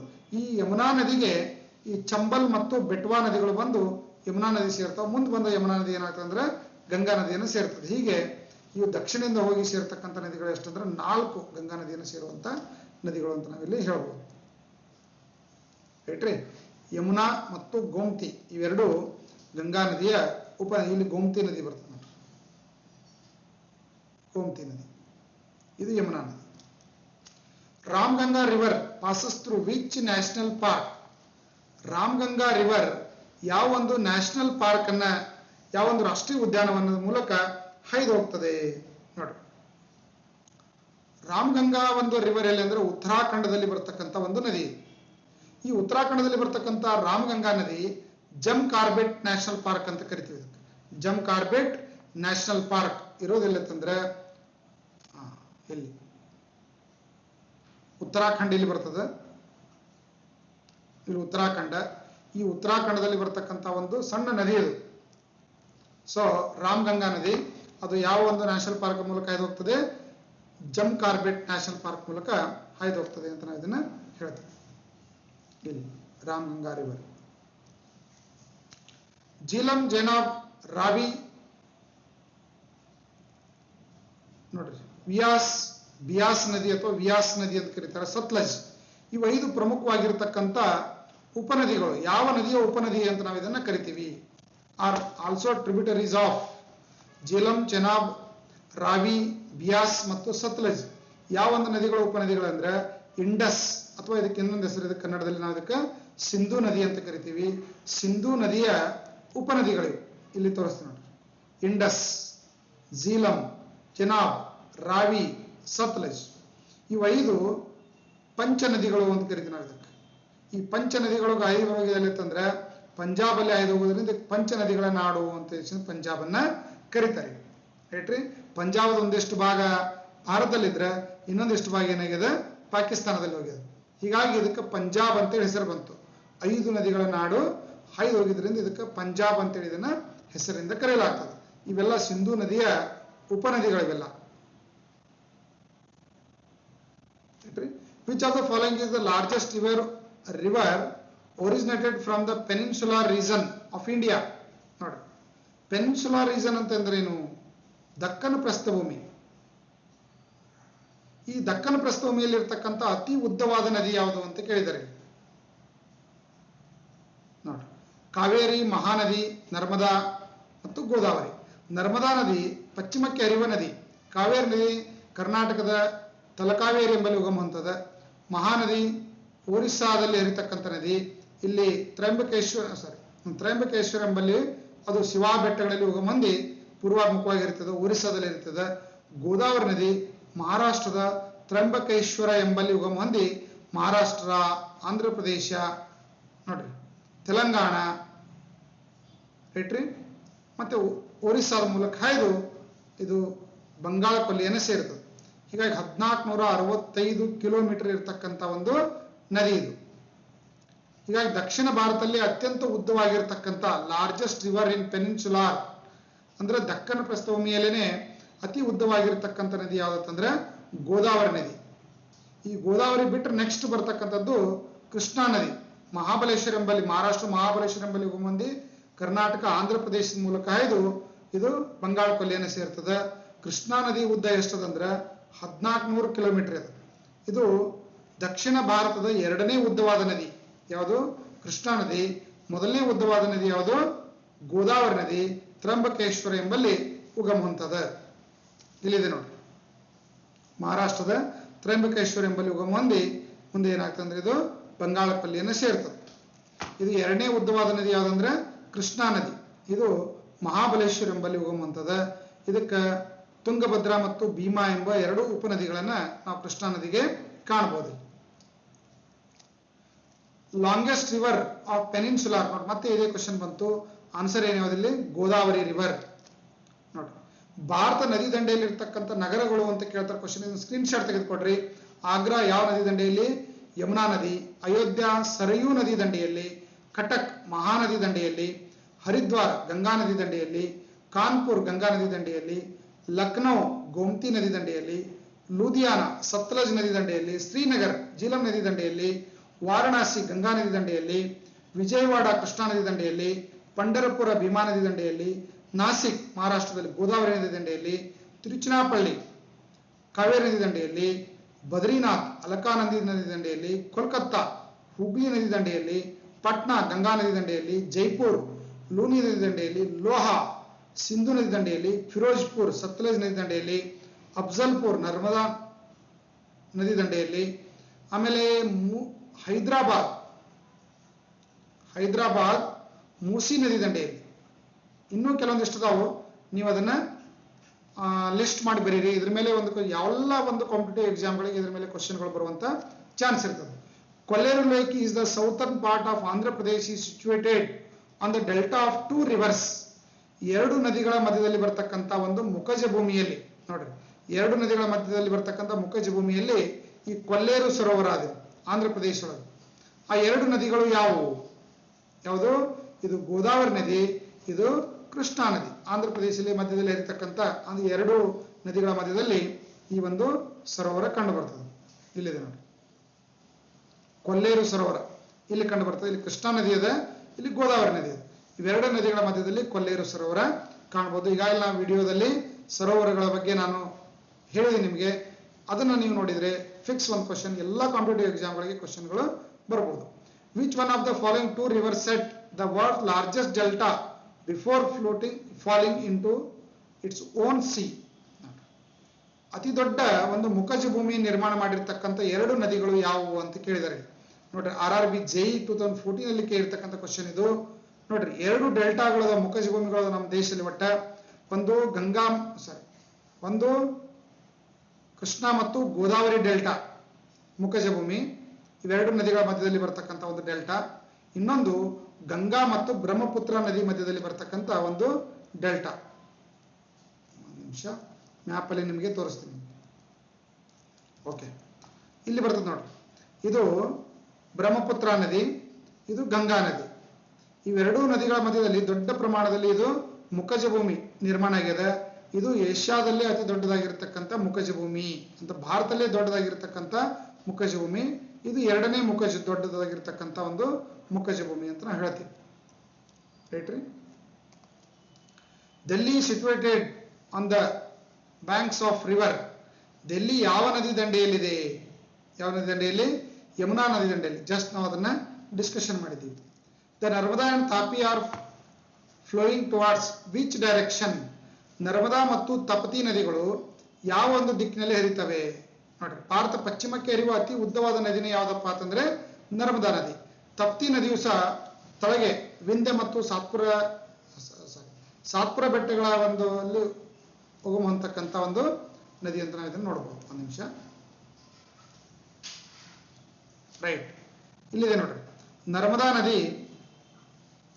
ಇಲ್ಲಿ ಇದನ್ನು ಅಮರಕಂಟಕ್ಕೆಂಬಲೇ ಹೋಗಮ್ ಅಂತ. ಇದು ಅಮರಕಂಟಕ್ಕೆಂಬಲೇ ಹೋಗಮ್ ಹೊಂದಿ ಪಶ್ಚಿಮಾಭಿಮುಖವಾಗಿ ಹರಿಯುವ ಭಾರತ ಅತಿ ಉದ್ದವಾಗಿರ್ತಕ್ಕಂಥ ನದಿ ಅಂತ ನಾವು ಇದಕ್ಕೆ ಕರಿತೀವಿ. ಇದರ ಮೇಲ್ಭಾಗದಲ್ಲಿ ವಿಂಧ್ಯ ಪರ್ವತಗಳು, ತಳಗಿಲ್ಲಿ ಸಾತ್ಪುರ ಬೆಟ್ಟಗಳು ಅಂತ ಬರ್ತದೆ. ಸಾತ್ಪುರ ಬೆಟ್ಟಗಳಲ್ಲಿ ಬರ್ತಕ್ಕಂಥ ಇಲ್ಲಿ ಏನಾಗ್ತದೆ ಅಂದ್ರೆ ತಪ್ತಿ ನದಿ ಉಗಮ ಅಂತದ. ತಪ್ತಿ ನದಿ ಹೋಗಿ ಬಂದು ಗುಜರಾತ್ ಹತ್ರ ಸೂರತ್ ಅಲ್ಲಿ, ಇಲ್ಲಿ ಸೂರತ್ ಹತ್ರ ಬಂದು ಅದು ಅರಬ್ಬಿ ಸಮುದ್ರವನ್ನ ಸೇರಿದೆ ಸೂರತ್ ಎಂಬಲ್ಲಿ. ಈ ನರ್ಮದಾ ನದಿಗೆ ನಾವು ಸ್ಟ್ಯಾಚ್ಯೂ ಆಫ್ ಯೂನಿಟಿ ಇದಕ್ಕೆ ಸರ್ದಾರ್ ಸರೋವರವನ್ನು ಗುಜರಾತ್ ಅಲ್ಲಿ ನಿರ್ಮಾಣ ಮಾಡಿದ್ದಾರೆ. ಯಾವ ಸರೋವರನ್ನ? ಸರ್ದಾರ್ ಸರೋವರ ನಿರ್ಮಾಣ ಮಾಡಿದ್ದಾರೆ. ಆ ಸರ್ದಾರ್ ಸರೋವರದ ಮುಂಭಾಗದಲ್ಲೇನೆ statue of unity, Sardar Vallabhbhai Patel ಅವರ ಒಂದು ಅತಿ ಎತ್ತರವಾಗಿರ್ತಕ್ಕಂಥ ಒಂದು ಮೂರ್ತಿಯನ್ನ, ವಿಶ್ವದಲ್ಲೇ ಎತ್ತರವಾಗಿರ್ತಕ್ಕಂಥ ಮೂರ್ತಿಯನ್ನು ಇಲ್ಲಿ ಸ್ಥಾಪನೆ ಮಾಡಿದ್ದಾರೆ. ಈ ನರ್ಮದಾ ಅಣೆಕಟ್ಟಿನಿಂದ ಇಂದಿರಾ ಗಾಂಧಿ ಕಾಲುವೆ ಮೂಲಕ ರಾಜಸ್ಥಾನಕ್ಕೆ ಏನ್ ಮಾಡ್ತಾರೆ ಅಂದ್ರೆ ಕೆನಾಲ್ ಮೂಲಕ ನೀರನ್ನು ಒಯ್ದು ನೀರಾವರಿ ಸೌಲಭ್ಯವನ್ನು ಮಾಡಲಾಗಿದೆ. ಇಷ್ಟು ನಿಮಗೆ ನರ್ಮದಾ ನದಿ ಬಗ್ಗೆ ತಿಳ್ಕೊಂಡ್ರೆ ಸಾಕು. ಈ ನರ್ಮದಾ ನದಿ ಇಲ್ಲಿ ವಿಂಧ್ಯ ಮತ್ತು ಸಾತ್ಪುರ ಬೆಟ್ಟಗಳ ಮಧ್ಯದಲ್ಲಿ ಹಾಯ್ದು ಹೋಗ್ತಾ ಇರೋದ್ರಿಂದ ದಟ್ಟವಾದ ಅರಣ್ಯ ಪ್ರದೇಶದಲ್ಲಿ ಈ ಅರಣ್ಯ ಪ್ರದೇಶ ನಾಶ ಆಗಿದೆ. ಈ ಅಣೆಕಟ್ಟನ್ನು ಕಟ್ಟಿ, ಈ ಒಂದು ನರ್ಮದಾ ನದಿ ಅಣೆಕಟ್ಟನ್ನು ಕಟ್ಟಬಾರದು ಅಂತೇಳಿ ನರ್ಮದಾ ಬಚಾವ್ ಆಂದೋಲನವನ್ನ ಮಾಡಿದರು. ಯಾರ್ರೀ? ಮೇಧಾ ಪಾಟ್ಕರ್. ನರ್ಮದಾ ಅಣೆಕಟ್ಟನ್ನ ಕಟ್ಟಬಾರದು ಅಂತ ಹೇಳಿ ಹೋರಾಟವನ್ನ ಮಾಡಿದರು. ಅದಕ್ಕೆ ಏನ್ ಹೆಸರಿಟ್ಟರು? ನರ್ಮದಾ ಬಚಾವ್ ಆಂದೋಲನ. ನರ್ಮದಾ ಬಚಾವ್ ಆಂದೋಲನ ಮಾಡಿರ್ತಕ್ಕಂತಹ ಒಂದು ದೊಡ್ಡ ಪರಿಸರ ಹೋರಾಟಗಾರ್ತಿ ಯಾರು ಭಾರತದಲ್ಲಿ ಅಂತ ಕೇಳಿದ್ರೆ ಮೇಧಾ ಪಾಟ್ಕರ್. ಬಟ್ ಅಂತಿಮವಾಗಿ ಸುಪ್ರೀಂ ಕೋರ್ಟ್ ಏನ್ ಮಾಡ್ತಂದ್ರೆ ಈ ಅಣೆಕಟ್ಟನ್ನು ಕಟ್ಟಲಿಕ್ಕೆ ಅವಕಾಶ ಕೊಡ್ತು. ಹೀಗಾಗಿ ಗುಜರಾತ್ ಸರ್ಕಾರ ಅತಿ ದೊಡ್ಡದಾಗಿರ್ತಕ್ಕಂಥ ಒಂದು ನರ್ಮದಾ ಅಣೆಕಟ್ಟನ್ನು ಕಟ್ಟಿದೆ. ಇವತ್ತು ಗುಜರಾತ್ಗೆ ನೀರಾವರಿ ಸೌಲಭ್ಯ ಆಗ್ಲಿಕ್ಕೆ ಮೇನ್ ಕಾರಣ ಯಾವ್ದಂದ್ರೆ ಇದು ಒಂದು ಅಣೆಕಟ್ಟು, ನರ್ಮದಾ ಅಣೆಕಟ್ಟು. ಇದಕ್ಕೆ ನಾವು ಸರ್ದಾರ್ ಅಣೆಕಟ್ಟು ಅಂತ ಕರಿತೀವಿ. ಇದಕ್ಕೆ ಅಲ್ಲೇ ಒಂದು ಸ್ಟ್ಯಾಚ್ಯೂವನ್ನ ನಿರ್ಮಾಣ ಮಾಡಲಾಗಿದೆ. Which one of the okay right. Indira Gandhi canal originates from, ಇಲ್ಲೇ ಬಂತು ನೋಡಿ, ಸೇಮ್ ಕ್ವಶನ್. ಇಂದಿರಾ ಗಾಂಧಿ ಒಂದು ಕೆನಲ್ ಅನ್ನ ಯಾವ ಒಂದು ಸರೋವರ ಡ್ಯಾಮ್ ಇಂದ ನಿರ್ಮಾಣ ಮಾಡಿದ್ದಾರೆ? ಸರ್ದಾರ್ ಸರೋವರದಿಂದ. ಯಾವ ಸರೋವರ? ಸರ್ದಾರ್ ಸರೋವರ. ನೋಡಿ, ಭಾರತ ಪ್ರಮುಖ ಯೋಜನೆಗಳು, ನದಿ ಕಣಿವೆ ಯೋಜನೆಗಳು: ಶಬರಿಗಿರಿ ಯೋಜನೆ, ಇಡುಕ್ಕಿ ನದಿ, ಕೇರಳ. ಶಿವಾಜಿ ಸಾಗರ ಯೋಜನೆ, ಕೊಯ್ನಾ ನದಿ, ಕೃಷ್ಣಾ ನದಿ ಉಪನದಿ, ಇದು ಕೊಯ್ನಾ ನದಿ, ಮಹಾರಾಷ್ಟ್ರದಲ್ಲಿ. ತಾವಾ ಯೋಜನೆ, ನರ್ಮದಾ ನದಿ, ಮಧ್ಯಪ್ರದೇಶ ತಾವಾ ಯೋಜನೆ. ಉಕಾ ಯೋಜನೆ, ತಪ್ತಿ ನದಿಗೆ, ಗುಜರಾತ್ನಲ್ಲಿ. ದುಲ್ಹಸ್ತಿ ಯೋಜನೆ, ಚೆನಾಬ್ ನದಿಗೆ, ಜಮ್ಮು ಕಾಶ್ಮೀರದಲ್ಲಿ. ಬನ್ಸಾಗರ್ ಯೋಜನೆ, ಸೋನ್ ನದಿ. ಸಲಾಲ್ ಯೋಜನೆ, ಚೆನಾಬ್ ನದಿ. ಮೆಟ್ಟೂರು ಯೋಜನೆ, ಕಾವೇರಿ ನದಿ, ತಮಿಳುನಾಡು. ಪರಕ್ಕಾ ಯೋಜನೆ, ಹುಗ್ಲಿ ನದಿ, ಪಶ್ಚಿಮ ಬಂಗಾಳದಲ್ಲಿ. ಮಲ್ಲತಿಲ್ಲಾ ಯೋಜನೆ, ಬೆಟ್ವಾ ನದಿ, ಉತ್ತರ ಪ್ರದೇಶ್. ಮಯೂರಾಕ್ಷಿ ಯೋಜನೆ, ಮಯೂರಾಕ್ಷಿ ನದಿ. ವಲ್ಲಿ ಸಾವಲ್ ಯೋಜನೆ, ಮುಂಡೀರ ಪೂಜಾ ಯೋಜನೆ. ಸಿಲ್ಲೇರು ಯೋಜನೆ, ಸಿಲ್ಲೇರು ನದಿ. ಇನ್ನೂ ಭಾಳ ಬರ್ತಾರೆ. ಕೃಷ್ಣಾ ಮೇಲ್ದಂಡೆ ಯೋಜನೆ ಬರ್ತದೆ, ಯಾವ ನದಿಗೆ? ಕೃಷ್ಣಾ ನದಿಗೆ, ರೈಟ್ ರೀ. ಈ ತರ ಇನ್ನೂ ಅನೇಕ ನದಿ ವಿದ್ಯುದ್ದೇಶ ನದಿ ಕಣಿವೆ ಯೋಜನೆಗಳನ್ನ ನಾವು ನೋಡ್ಬೋದು. ಮತ್ತು ಪಶ್ಚಿಮ ಬಂಗಾಳದಲ್ಲಿ ಬರ್ತಕ್ಕಂಥ ಇನ್ನೂ ಪ್ರಮುಖವಾಗಿರ್ತಕ್ಕಂಥ ಒಂದು ನದಿ ಯೋಜನೆಗಳು ಬರ್ತಾವೆ, ಇನ್ನು ಸಾಕಷ್ಟು. ಅವೆಲ್ಲ ಲಿಸ್ಟ್ ಮಾಡ್ರಿ, ಇದ್ರ ಮೇಲೆ ಕ್ವಶನ್ಗಳನ್ನ ಕೇಳುವಂತ ಸಾಧ್ಯತೆ ಇರುತ್ತೆ. Which of the following river does not fall in the Arabian C? ಅರಬ್ಬಿ ಸಮುದ್ರದಲ್ಲಿ ಹೋಗಿ ಸೇರದೇ ಇರತಕ್ಕಂಥ ನದಿ ಯಾವ್ದಂದ್ರೆ ನೋಡ್ರಿ, ಸಾಬರಮತಿ, ನರ್ಮದಾ, ತಪತಿ, ಇವೆಲ್ಲ ಅರಬ್ಬಿ ಸಮುದ್ರದಲ್ಲಿ ಹೋಗಿ ಸೇರ್ತಕ್ಕಂಥ ನದಿಗಳಾದ್ರೆ ಗಂಗಾ ನದಿ ಬಂಗಾಳ ಕೊಲ್ಲಿಯನ್ನು ಸೇರ್ತಕ್ಕಂಥ ಒಂದು ನದಿ. ನೋಡ್ರಿ, ಗಂಗಾ ನದಿ ಇಲ್ಲಿ ಬರ್ತದೆ. ಗಂಗೋತ್ರಿ ಎಂಬಲ್ಲಿ ಮಂದಿ ಭಾರತದಲ್ಲಿ ಹಾಯ್ದು ಮುಂದೆ ಇದು ಬಾಂಗ್ಲಾದೇಶವನ್ನು ಸೇರ್ತದೆ. ಬಾಂಗ್ಲಾದಲ್ಲಿ ಇದಕ್ಕೆ ಮೇಘನಾ ನದಿ. ಮುಂದೆ ಬ್ರಹ್ಮಪುತ್ರ ನದಿ ಬಂದು ಇದೇನ್ ಮಾಡ್ತಂದ್ರೆ ಇದನ್ನ ಸೇರ್ತದೆ. ಅವಾಗ ಇದಕ್ಕೆ ಪದ್ಮಾ ಅಂತ ಕರೀತಾರೆ. ಬಾಂಗ್ಲಾದೇಶದಲ್ಲಿ ಗಂಗಾ ನದಿಯನ್ನು ಯಾವ ಹೆಸರಿಂದ ಕರೀತಾರಪ್ಪ ಅಂತಂದ್ರೆ ಮೇಘನಾ ಮತ್ತು ಪದ್ಮಾ ಎಂಬ ಹೆಸರಿನಿಂದ ಇದನ್ನ ಕರೆಯಲಾಗ್ತದೆ. The following which river spread in the Sapta Sindhu region and later dries up. ನೋಡ್ರಿ, ಸಪ್ತ ಸಿಂಧು ಪ್ರದೇಶದಲ್ಲಿ ಹರಿದಿರ್ತಕ್ಕಂಥ ನದಿ ನಂತರ ಏನಾಗ್ಬಿಡ್ತದೋ ಬತ್ತಿ ಹೋಯಿತು. ಹಾಗೆ ಬತ್ತಿ ಹೋಗಿರ್ತಕ್ಕಂಥ ನದಿ ಯಾವ್ದಂದ್ರೆ ಸರಸ್ವತಿ ನದಿ. ಯಾವ್ದ್ರಿ? ಸರಸ್ವತಿ ನದಿ. ಪುರಾಣಗಳಲ್ಲಿಯೂ ಸಹ ನಮ್ಮ ವೇದಗಳಲ್ಲಿ, ಋಗ್ವೇದದಲ್ಲಿ ಇದರ ಉಲ್ಲೇಖವಿದೆ, ಸರಸ್ವತಿ ನದಿದು. ಋಗ್ವೇದದಲ್ಲಿ ಉಲ್ಲೇಖ ಹೊಂದಿರತಕ್ಕಂಥ ಒಂದು ನದಿ ಯಾವುದು ಅಂತ ನಾಳೆ ಕ್ವಶನ್ ಬಂತು ಅಂತಂದ್ರೆ ಅದು ಯಾವ್ದು ತಿಳ್ಬೇಕು ನೀವು? ಸರಸ್ವತಿ ನದಿ ಋಗ್ವೇದದಲ್ಲಿ ಉಲ್ಲೇಖ ಹೊಂದಿರತಕ್ಕಂಥ ಒಂದು ನದಿ ಅಂತ ಇದನ್ನ ಕರಿತೀವಿ. ಆಮೇಲೆ ಜೈಮಿನಿ ಮತ್ತು ಬ್ರಾಹ್ಮಿಣಿ ಷಟ್ಪದಿಯಲ್ಲೇನು ಇದ್ರ ಏನಂತಂದ್ರೆ ಯೂಸ್ ಆಗಿದೆ. ಟೆಕ್ಸ್ಟ್ ಲೈಕ್ ತಾಂಡ್ಯ, ನೋಡ್ರಿ, ಇದಕ್ಕೆ ಇನ್ನೊಂದು ಏನಿದೆ, ತಾಂಡ್ಯ ನದಿ ಅಂತನೂ ಇದು ಏನಿದೆ ಹಿಂದಿನ ಒಂದು ನಮ್ಮ ಪುರಾಣಗಳಲ್ಲಿ ಇದು ಉಲ್ಲೇಖವಿದೆ. ಋಗ್ವೇದದಲ್ಲಿ ಇದನ್ನು ಉಲ್ಲೇಖವಾಗಿರೋದನ್ನ ನಾವು ಕಾಣ್ತಾ ಇದ್ದೀವಿ. ಬಟ್ ಇವತ್ತೇನಾಗಿದೆ, ಇದು ಕಣ್ಮರೆಯಾಗಿದೆ. ಇದಕ್ಕೆ ಗುಪ್ತಗಾಮಿನಿ ಅನ್ನೋ ಹೆಸರಿನಿಂದ ಇದನ್ನು ಕರೆಯಲಾಗ್ತದೆ. ರೈಟ್ ರೀ? Okay. Which of the following river not originates in India? ಭಾರತದಲ್ಲಿ ಯಾವ ನದಿ ಇಲ್ಲ ಅಂತ ಕೇಳಿದ್ದಾರೆ. ರೈಟ್ ರೀ? ಇವೆಲ್ಲ ಖಲ್, ಸಂಗ್, ಬ್ರಾಹ್ಮಣಿ ಇವೆಲ್ಲ ಉಪನದಿಗಳಿವು. ಬ್ರಹ್ಮಪುತ್ರ ನದಿ ಭಾರತದಲ್ಲಿ ಆರಂಭ ಆಗೋದಿಲ್ಲ, ಇದು ಟಿಬೇಟ್ ಅಲ್ಲಿ ಆರಂಭ ಆಗ್ತದೆ. ಟಿಬೇಟ್ ಅಲ್ಲಿ ಆರಂಭವಾಗಿ ಮುಂದೆ ಭಾರತವನ್ನು ಪ್ರವೇಶ ಮಾಡ್ತದೆ. ಅವಾಗ ಇದಕ್ಕೆ ಬ್ರಹ್ಮಪುತ್ರ ಅಂತ ಹೆಸರು ಇದನ್ನ ಕರಿತೀವಿ. ನೋಡ್ರಿ, ಟಿಬೇಟಿನ ಇಲ್ಲಿ ಚಮ್ಮೆಂಗ್ ಡಂಗ್ ಎಂಬಲ್ಲಿ ಉಗಮ ಅಂತದ್ದು. ಟಿಬೇಟಿನ ಮಾನಸ್ ಸರೋವರ ಅಂತ ಕರಿತೀವಿ ನಾವು. ಇಲ್ಲಿ ಮಾನಸ ಸರೋವರದಲ್ಲಿ ಬರತಕ್ಕಂಥ ಚಮ್ ಎಂಗ್ ಡಂಗ್ ಎಂಬಲ್ಲಿ ಇದು ಉಗಮ ಹೊಂದಿ ಟಿಬೇಟ್ ನಲ್ಲಿ ಇದಕ್ಕೆ ಅಂತ ಕರೀತಾರೆ ಅಂದ್ರೆ ಎರ್ಲಾನ್ ಸಾಂಗ್ಪೋ ಅಂತ ಕರೀತಾರೆ. ಇದಕ್ಕೆ ಏನ್ ಕರೀತಾರೆ ಟಿಬೇಟ್ ಒಳಗ? ಎರ್ಲಾನ್ ಸಾಂಗ್ಪೋ ಅಂತ ಕರೀತಾರೆ. ಇಲ್ಲಿ ಅರುಣಾಚಲ ಪ್ರದೇಶದಲ್ಲಿ ದಿಹಾಂಗ್ ಕಂದರು ಅಂತ ಬರ್ತದೆ. ಯಾವ್ದ್ರಿ? ದಿಹಾಂಗ್ ಕಂದರು ಎಂಬಲ್ಲಿ ಅರುಣಾಚಲ ಪ್ರದೇಶದಲ್ಲಿ ಭಾರತವನ್ನು ಪ್ರವೇಶ ಮಾಡ್ತದೆ. ಅವಾಗ ಇದಕ್ಕೆ ಬ್ರಹ್ಮಪುತ್ರ ನದಿ ಅಂತ ಕರಿತೀವಿ. ಬ್ರಹ್ಮಪುತ್ರ ನದಿ ಅಸ್ಸಾಂದಲ್ಲಿ ಹರಿತದೆ. ಮುಂದೆ ಅರುಣಾಚಲ ಪ್ರದೇಶ ಅಂತ ಅಸ್ಸಾಮಲ್ಲಿ ಹರಿತದೆ. ಇಲ್ಲಿ ಒಂದು ನದಿ ದ್ವೀಪ ನಿರ್ಮಾಣ ಮಾಡ್ತದೆ. ಇಲ್ಲಿ ದ್ವೀಪ ಬರ್ತದೆ. ಅದು ಯಾವ್ದಂದ್ರೆ ಮಜುಲಿ ದ್ವೀಪ.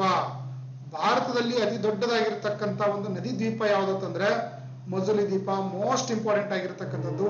ಎಲ್ಲಿ ಕಂಡು ಬರ್ತದೆ? ಇದು ಅಸ್ಸಾಮಲ್ಲಿ ಕಂಡು ಬರ್ತದೆ. ಅಸ್ಸಾಮಲ್ಲಿ ಭಾರಿ ದೊಡ್ಡ ಪ್ರವಾಹವನ್ನು ಉಂಟು ಮಾಡ್ತದೆ. ಯಾಕಂದ್ರೆ ಬೆಟ್ಟ ಪ್ರದೇಶದಲ್ಲಿ ಹರಿದು ಬರೋದ್ರಿಂದ ಇದಕ್ಕ ಅಸ್ಸಾಮಿನ ಕಣ್ಣೀರಿನ ನದಿ ಅಂತ ಕರಿತಾರೆ. ಅಸ್ಸಾಮಿನ ಕಣ್ಣೀರಿನ ನದಿ, ಶಾರ್ ಆಫ್ ಅಸ್ಸಾಂ ಅಂತ ಕರಿತಾರೆ. ಮುಂದೆ ಇದು ಏನ್ ಮಾಡ್ತಂದ್ರೆ ಬಾಂಗ್ಲಾದೇಶವನ್ನು ಪ್ರವೇಶ ಮಾಡಿ ಅಲ್ಲಿ ಗಂಗಾ ನದಿಯನ್ನು ಸೇರ್ತದೆ. ಅವಾಗ ಇದಕ್ಕೆ ಪದ್ಮಾ ಎಂಬ ಹೆಸರಿಂದ ಇದನ್ನ ಕರೆಯಲಾಗ್ತದೆ. ಇಷ್ಟು ನೀವು ಬ್ರಹ್ಮಪುತ್ರ ನದಿಯ ಬಗ್ಗೆ ನೋಡಿದ್ರೆ ಸಾಕು. ಬ್ರಹ್ಮಪುತ್ರ ಮತ್ತು ಗಂಗಾ ನದಿಗಳ ಒಂದು ಹೊತ್ತು ತಂದ ಸಂಚಯದಿಂದ ನಿರ್ಮಾಣ ಆಗಿರತಕ್ಕಂಥ ಒಂದು ಡೆಲ್ಟಾನೇ ಭಾರತ ಅತಿ ದೊಡ್ಡದಾಗಿರ್ತಕ್ಕಂಥ ಒಂದು ಡೆಲ್ಟಾ ಪ್ರದೇಶ ಅಂತ ನಾವು ಇದನ್ನ ಇಲ್ಲಿ ಗುರುತಿಸ್ತೀವಿ. Which of the following river not originates in India? ಇದು ಆಯ್ತು, ಬ್ರಹ್ಮಪುತ್ರ ನದಿ ಭಾರತದಲ್ಲಿ ಆರಂಭ ಆಗ್ತಕ್ಕಂಥ ನದಿ ಅಲ್ಲ. Which of the following river flow through Surat? Surat ಮೂಲಕ ಹರಿಯುವಂತ ನದಿ ಯಾವುದು ಅಂತ ಕೇಳಿದರೆ ಆಲ್ರೆಡಿ ನಾವು ನೋಡಿದೀವಿ, ತಪ್ತಿ ನದಿ. ಗುಜರಾತಿನ ಸೂರತ್ ಎಂಬಲ್ಲಿ ಇದೇನಾಗ್ತದೆ ಅಂದ್ರೆ ಬಂಗಾಳ ಕೊಲ್ಲಿಯನ್ನು ಅರಬ್ಬಿ ಸಮುದ್ರವನ್ನ ಸೇರ್ತದೆ. ಸೂರತ್ ನದಿ ದಂಡೆ ಸಮುದ್ರ ದಂಡೆಯಲ್ಲಿ ಇರ್ತಕ್ಕಂಥ ನಗರ ಇದು. ಇಲ್ಲಿ ಬಂದು ಇದು ಅರಬ್ಬಿ ಸಮುದ್ರವನ್ನ ಸೇರ್ತದೆ. ಮತ್ತು ಸೂರತ್ ಭಾರತದಲ್ಲಿ ಬ್ರಿಟಿಷರ್ ಏನ್ ಬಂದಿದ್ರಲ್ಲ, ಮೊದಲ ವ್ಯಾಪಾರಿ ಕೇಂದ್ರ ಆರಂಭ ಆಗಿದ್ದಿಲ್ಲೇ ಬ್ರಿಟಿಷರದು. ಫ್ರೆಂಚರ ವ್ಯಾಪಾರಿ ಕೇಂದ್ರ ಮೊದಲು ಆರಂಭ ಆಗಿದ್ದು ಸೂರತ್ ನಲ್ಲೇನೆ. In which state Kshipra river? ಇದಕ್ಕೆ ಇನ್ನೊಂದು ಹೆಸರು ಶಿಪ್ರಾ ಅಂತ ಕರೀತಾರೆ. In which state Kshipra river located? Kshipra river ಯಾವ ರಾಜ್ಯದಲ್ಲಿದೆ ಅಂತ ಕೇಳಿದ್ದಾರೆ. ಯಾವ ರಾಜ್ಯದಲ್ಲಿದೆ? ಮಧ್ಯಪ್ರದೇಶದಲ್ಲಿ. ಇದಕ್ಕೆ ಇನ್ನೊಂದು ಹೆಸರು ಶಿಪ್ರಾ ಅಂತ ಕರೀತಾರೆ. ಯಾವ ಹೆಸರು ಕರೆಯುತ್ತದೆ? ಶಿಪ್ರಾ. ಧರ್ ಜಿಲ್ಲೆಯಲ್ಲಿ ಕಂಡು ಬರತಕ್ಕಂಥ ಇದು ನದಿ. ಈ ಶಿಪ್ರಾ ರಿವರ್ ನದಿ ದಂಡೆಯಲ್ಲಿ ಉಜ್ಜಯಿನಿ ನಗರವಿದೆ. ಶಿಪ್ರಾ ನದಿ ದಂಡೆಯಲ್ಲಿ ಯಾವ ನಗರ ಇದೆ? ಶಿಪ್ರಾ ನದಿ ದಂಡೆಯಲ್ಲಿ ಉಜ್ಜಯಿನಿ ನಗರ, ಒಂದು ಪಂಚಪೀಠ ಉಜ್ಜಯಿನಿ ಪೀಠ ಅಂತ ಕರಿತೀವಲ್ಲ, 12 ಜ್ಯೋತಿರ್ಲಿಂಗಗಳು ಇರತಕ್ಕಂಥ ಸ್ಥಳ ಇದು. ಈ ಉಜ್ಜಯಿನಿಯಲ್ಲಿ ಶಿಪ್ರಾ ಒಂದು ನದಿ ದಂಡೆಯಲ್ಲಿ ಉಜ್ಜಯಿನಿ ಕಂಡು ಬರ್ತದೆ. ಇದು ಪ್ರತಿ 12 ವರ್ಷಗಳಿಗೊಮ್ಮೆ ಇಲ್ಲಿ ಕುಂಭಮೇಳ ನಡೀತದೆ. ನೋಡಿ, ಪ್ರಯಾಗದಲ್ಲಿ ಏನ್ ನಡೀತದಲ್ಲ ಆ ತರ ಇಲ್ಲಿ ಪ್ರತಿ 12 ವರ್ಷಕ್ಕೊಮ್ಮೆ ಕುಂಭಮೇಳ ನಡೀತಾ ಇರೋದನ್ನ ನಾವು ನೋಡಬಹುದು. ಇತ್ತೀಚೆಗೆ ಕುಂಭಮೇಳ ಮಧ್ಯಪ್ರದೇಶದಲ್ಲಿ ಇಲ್ಲಿ ನಡೀತಿದೆ ಕುಂಭಮೇಳ. ಶಿಪ್ರಾ ನದಿ ದಂಡೆಯಲ್ಲಿ. ಓಕೆ.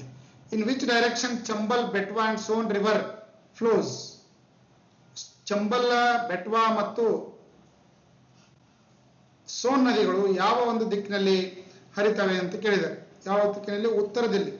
ಉತ್ತರಾಭಿಮುಖವಾಗಿ ಹೋಗಿ ನೋಡ್ರಿ, ಇಲ್ಲಿ ಉತ್ತರಾಭಿಮುಖವಾಗಿ ಹೋಗಿ ಗಂಗಾ ನದಿಯನ್ನು ಸೇರ್ತಾವೆ. ಉತ್ತರಾಭಿಮುಖವಾಗಿ ಹರಿದು ದಕ್ಷಿಣದಿಂದ ಗಂಗಾ ನದಿಯನ್ನು ಸೇರ್ತಕ್ಕಂಥ ಉಪನದಿಗಳು ಯಾವಂದ್ರೆ ಇವು. ಉತ್ತರಾಭಿಮುಖವಾಗಿ ಹರಿತಾವು, ಆದ್ರೆ ಗಂಗಾ ನದಿಯನ್ನು ದಕ್ಷಿಣ ಕಡೆಯಿಂದ ಹೋಗಿ ಕನೆಕ್ಟ್ ಆಗ್ತಾವೆ. ಸೊ ಇಂಥ ಕ್ವಶನ್ಗಳು ಬಹಳ ಇಂಪಾರ್ಟೆಂಟ್. ನೀವು ಮ್ಯಾಪ್ ಮೂಲಕ ಇದನ್ನ ಸ್ಟಡಿ ಮಾಡಬೇಕು. Which of the following is the longest river originated in India? ಭಾರತದಲ್ಲಿ ಅತಿ ಉದ್ದವಾಗಿರ್ತಕ್ಕಂಥ ನದಿ ಯಾವ್ದಂದ್ರೆ ಗಂಗಾ ನದಿ. ಆಲ್ರೆಡಿ ನಾವು ಇದನ್ನ ಸಾಕಷ್ಟು ಸಲ ಡಿಸ್ಕಷನ್ ಮಾಡಿದೀವಿ. 2704 ಕಿಲೋಮೀಟರ್ ಭಾರತದಲ್ಲಿ ಅತಿ ಉದ್ದವಾಗಿರ್ತಕ್ಕಂಥ, ಟೋಟಲ್ 2800 ಕಿಲೋಮೀಟರ್ ಅಂತ ನಾವು ಒಂದ್ ಕಡೆ ಈ ಬುಕ್ಕಲ್ಲಿ ನೋಡ್ತೀವಿ. ರೈಟ್ ರೀ? ಗಂಗಾ ನದಿ ದಂಡೆಯಲ್ಲಿ ಇರ್ತಕ್ಕಂಥ ನಗರಗಳು ಯಾವ ಅಂತ ಹೇಳಿದೀವಲ್ಲ, ಅದನ್ನ ಸ್ವಲ್ಪ ಕೇರ್ಫುಲ್ ಆಗಿ ನೀವು ನೋಡ್ಕೊಡ್ರಿ. Okay. Tungabhadra is tributary of which river? Tungabhadra ಯಾವ ನದಿಯ ಉಪನದಿಯಾಗಿದೆ? ಕೃಷ್ಣಾ ನದಿಯ ಉಪನದಿಯಾಗಿದೆ. ಆಲ್ರೆಡಿ ನಾವು ಇದನ್ನು ಡಿಸ್ಕಷನ್ ಮಾಡಿದ್ದೀವಿ. ನೋಡ್ರಿ, ಇಲ್ಲಿ ಕೃಷ್ಣಾ ನದಿ ಅದ, ಕೃಷ್ಣಾ ನದಿ ಇದು. ಕೃಷ್ಣಾ ನದಿಗೆ ಒಂದು ತುಂಗಭದ್ರಾ ನದಿ ಉಪನದಿ ಅದ, ಇನ್ನೊಂದು ಭೀಮಾ ಉಪನದಿ ಅದ. ಭೀಮಾ ನದಿಗೆ ಡೋಣಿ ನದಿ ಅಂತದ, ಹೋಗಿ ಭೀಮಾ ನದಿ ಕೊಡ್ತದ. ಭೀಮಾ ನದಿ ಮತ್ತು ತುಂಗಭದ್ರಾ ನದಿಗಳು ಹೋಗಿ ಆಂಧ್ರ ಪ್ರದೇಶದಲ್ಲಿ ಹೋಗಿದೆ ಏನಂತಂದ್ರೆ ತುಂಗಭದ್ರಾ ನದಿ ಇದನ್ನು ಸೇರ್ತದೆ. ರಾಯಚೂರು ಹತ್ರ ಭೀಮಾ ನದಿ ಹೋಗಿ ಕೃಷ್ಣಾ ನದಿಯನ್ನು ಸೇರ್ತದೆ. ಇನ್ which state Savitri river located? ನೋಡ್ರಿ, ಸಾವಿತ್ರಿ ನದಿ ಯಾವ ರಾಜ್ಯದಲ್ಲಿದೆ ಅಂತ ಕೇಳಿದರೆ, ಸಾವಿತ್ರಿ ನದಿ ಮಹಾರಾಷ್ಟ್ರದಲ್ಲಿ ಇರ್ತಕ್ಕಂಥ ಪ್ರಮುಖವಾಗಿರ್ತಕ್ಕಂಥ ಒಂದು ನದಿ ಅಂತ ನಾವು ಇದನ್ನ ಹೇಳ್ತೀವಿ. ಕೃಷ್ಣಾ, ಕೊಯ್ನಾ ಇವೆಲ್ಲ ಕೃಷ್ಣಾ ನದಿಯ ಉಪನದಿಗಳು. ಕೃಷ್ಣಾ, ಕೊಯ್ನಾ, ವೆನ್ನಾ, ಸಾವಿತ್ರಿ ಮತ್ತು ಗಾಯತ್ರಿ. ಕೊಯ್ನಾ, ನೆಕ್ಸ್ಟ್ ವೆನ್ನಾ, ಸಾವಿತ್ರಿ ಮತ್ತು ಗಾಯತ್ರಿ ಇವೆಲ್ಲ ಕೃಷ್ಣಾ ನದಿಯ ಉಪನದಿಗಳು, ಮಹಾರಾಷ್ಟ್ರದಲ್ಲಿ ಕಂಡು ಬರ್ತಕ್ಕಂಥ ಉಪನದಿಗಳು ಅಂತ ನಾವು ಇದನ್ನು ಹೇಳ್ತೀವಿ. Jhelum, Chenab, Ravi and tributaries of which of the following river? ನೋಡಿ, ಎಷ್ಟು ಸಲ ಕೇಳಿದಾರೆ ನೋಡಿ ಕ್ವಶನ್ ಇದನ್ನ. ಜೀಲಂ, ಜನಾಬ್, ಚೆನಾಬ್ ಮತ್ತು ರಾವಿ ಯಾವ ನದಿಯ ಉಪನದಿಗಳು? ಸಿಂಧೂ ನದಿಯ ಉಪನದಿಗಳು. Godavari river does not passes through which state? Godavari ಯಾವ ರಾಜ್ಯದ ಮೂಲಕ ಹರಿಯುವುದಿಲ್ಲ ಅಂತ ಕೇಳಿದರೆ, ಗೋದಾವರಿ ನದಿ ಮಹಾರಾಷ್ಟ್ರದಲ್ಲಿ ಹೋಗಿ ಆಂಧ್ರ ಪ್ರದೇಶದ ಮೂಲಕ ಹಾಯ್ದು ಮುಂದೆ ಛತ್ತೀಸ್ಗಢದ ಮೂಲಕ ಹಾಯ್ದು ಇದೇನಾಗ್ತದೆ, ಪೂರ್ವದಲ್ಲಿ ಬಂಗಾಳ ಕೊಲ್ಲಿಯನ್ನು ಸೇರ್ತಂತ ಹೇಳಿದ್ದೀವಿ. ಗುಜರಾತ್ ಅಲ್ಲಿ ಈ ನದಿ ಹರಿಯೋದಿಲ್ಲ. In the Krishna river dispute is not a part? Krishna ನದಿ ವಿವಾದ ಯಾವ ರಾಜ್ಯಗಳ ಮಧ್ಯೆ ಇದೆ? ಕರ್ನಾಟಕದಲ್ಲಿ ಅಂತ ಐತಿ, ಮಹಾರಾಷ್ಟ್ರ ಕರ್ನಾಟಕ ನಡುವೂ ಐತಿ, ಕರ್ನಾಟಕ ಆಂಧ್ರ ಪ್ರದೇಶ ನಡುವೂ ಐತಿ. ಮೂರು ರಾಜ್ಯದ ನಡುವೆ ವಿವಾದ ಐತಿ, ತಮಿಳುನಾಡು ನಡುವೆ ಇಲ್ಲ. ತಮಿಳುನಾಡು ಯಾವ್ದ್ರಿ? ಕಾವೇರಿ ನದಿ ವಿವಾದ ಕರ್ನಾಟಕ ಮತ್ತು ತಮಿಳುನಾಡು ನಡುವೆ ಇರೋದನ್ನು ನಾವು ಕಾಣ್ತಾ ಇದ್ದೀವಿ. Right. Triveni Sangam in Prayagraj is confluence of how many rivers? ನೋಡ್ರಿ, ತ್ರಿವೇಣಿ ಸಂಗಮ ಅಂತೇಳಿ ನಾವು ಉತ್ತರ ಭಾರತದಲ್ಲಿ ನೋಡ್ತೀವಿ. ಅಲ್ಲಿ ಪ್ರತಿ 12 ವರ್ಷಗಳೊಮ್ಮೆ ಕುಂಭಮೇಳ ನಡೀತಾ ಇರೋದನ್ನ ನೋಡ್ತೀವಿ. ಪ್ರಯಾಗ್ರಾಜ್ ಇದಕ್ಕೆ ನಾವು ಅಲಹಾಬಾದ್ ಅಂತ ಕರಿತಾ ಇದ್ರು ಮೊದಲು, ಅಲಹಾಬಾದ್. ಈಗ ಅದರ ಹೊಸ ಹೆಸರ ಯೋಗಿ ಆದಿತ್ಯನಾಥ್ ಬಂದ ನಂತರ ಏನು ಹೆಸರಿಟ್ಟಿದ್ದಾರೆ? ಪ್ರಯಾಗ್ರಾಜ್ ಅಂತ ಇಟ್ಟಿದ್ದಾರೆ. ಅದು ಎಷ್ಟು ನದಿಗಳು ಸೇರಿ ಆ ಒಂದು ಪ್ರಯಾಗ್ರಾಜ್ ನಿರ್ಮಾಣ ಆಗಿದೆ ಅಂದ್ರೆ 3 ನದಿಗಳು ಸೇರಿ. ಎಷ್ಟು ನದಿಗಳು? 3 ನದಿಗಳು. ಯಾವ 3 ನದಿಗಳು ಅಂತಂದ್ರೆ ನೋಡ್ರಿ, ಗಂಗಾ ನದಿ, ನೆಕ್ಸ್ಟ್ ಇಲ್ಲಿ ಯಮುನಾ ನದಿ.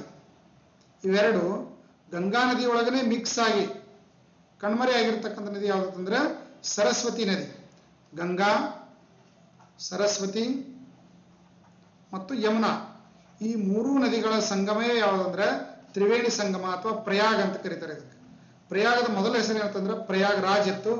ಇದನ್ನ ಮುಸ್ಲಿಂ ಆಡಳಿತ ಕಾಲದಲ್ಲಿ ಏನೇನು ಮಾಡಿದ್ರು? ಇದನ್ನ ಅಲಹಾಬಾದ್ ಅಂತ ಮಾಡಿದ್ರು. ಈ ಅಲಹಾಬಾದ್ ಅನ್ನ ಮತ್ತೆ ಹೋಗಿ ಏನ್ ಮಾಡಿದ್ದಾರೆ ಅಂದ್ರೆ ಈಗ ಪ್ರಯಾಗ್ ರಾಜ್ ಅಂತ ಹೆಸರಿನಿಂದ ಇದನ್ನ ಕರೆಯಲಾಗ್ತಾ ಇದೆ. Which of the following river is the underground river of Triveni Sangam Prayagraj? ನೋಡಿ, ಬಂತು ನೋಡ್ರಿ. ತ್ರಿವೇಣಿ ಸಂಗಮದಲ್ಲಿ ಗುಪ್ತಗಾಮಿನಿಯಾಗಿ ಹರಿಯುವಂತ ನದಿ ಯಾವುದು ಅಂತ ಕೇಳಿದರೆ ಯಾವುದಲ್ಲಿ? ಸರಸ್ವತಿ ನದಿ. ನೋಡ್ರಿ, ಇಂಥ ಕ್ವಶನ್ಗಳು ನಿಮಗೆ ಬೇರೆ ಯಾವುದೇ ಒಂದು ಕೋಚಿಂಗ್ ಸೆಂಟರ್ಗಳಲ್ಲಾಗಲಿ ಕೆಲವೊಂದು ಬುಕ್ಗಳಲ್ಲಾಗಲಿ ಅಥವಾ ನಮ್ಮ ಕರ್ನಾಟಕದ ಎಕ್ಸಾಮ್ಗಳಲ್ಲಿ ಇಂಥ ಕ್ವಶನ್ಗಳು ಬರೋದಿಲ್ಲ. ಅದಕ್ಕಾಗಿ ಇಲ್ಲಿ ಕೇಳಿರ್ತಕ್ಕಂಥ ಕ್ವಶನ್ ಕೇಳಿ ಒಂದು ಡಿಫ್ರೆಂಟ್ ಅಪ್ರೋಚ್ ಅಲ್ಲಿ ಕ್ವಶನ್ ಕೇಳ್ತಾ ಇದ್ದಾರೆ.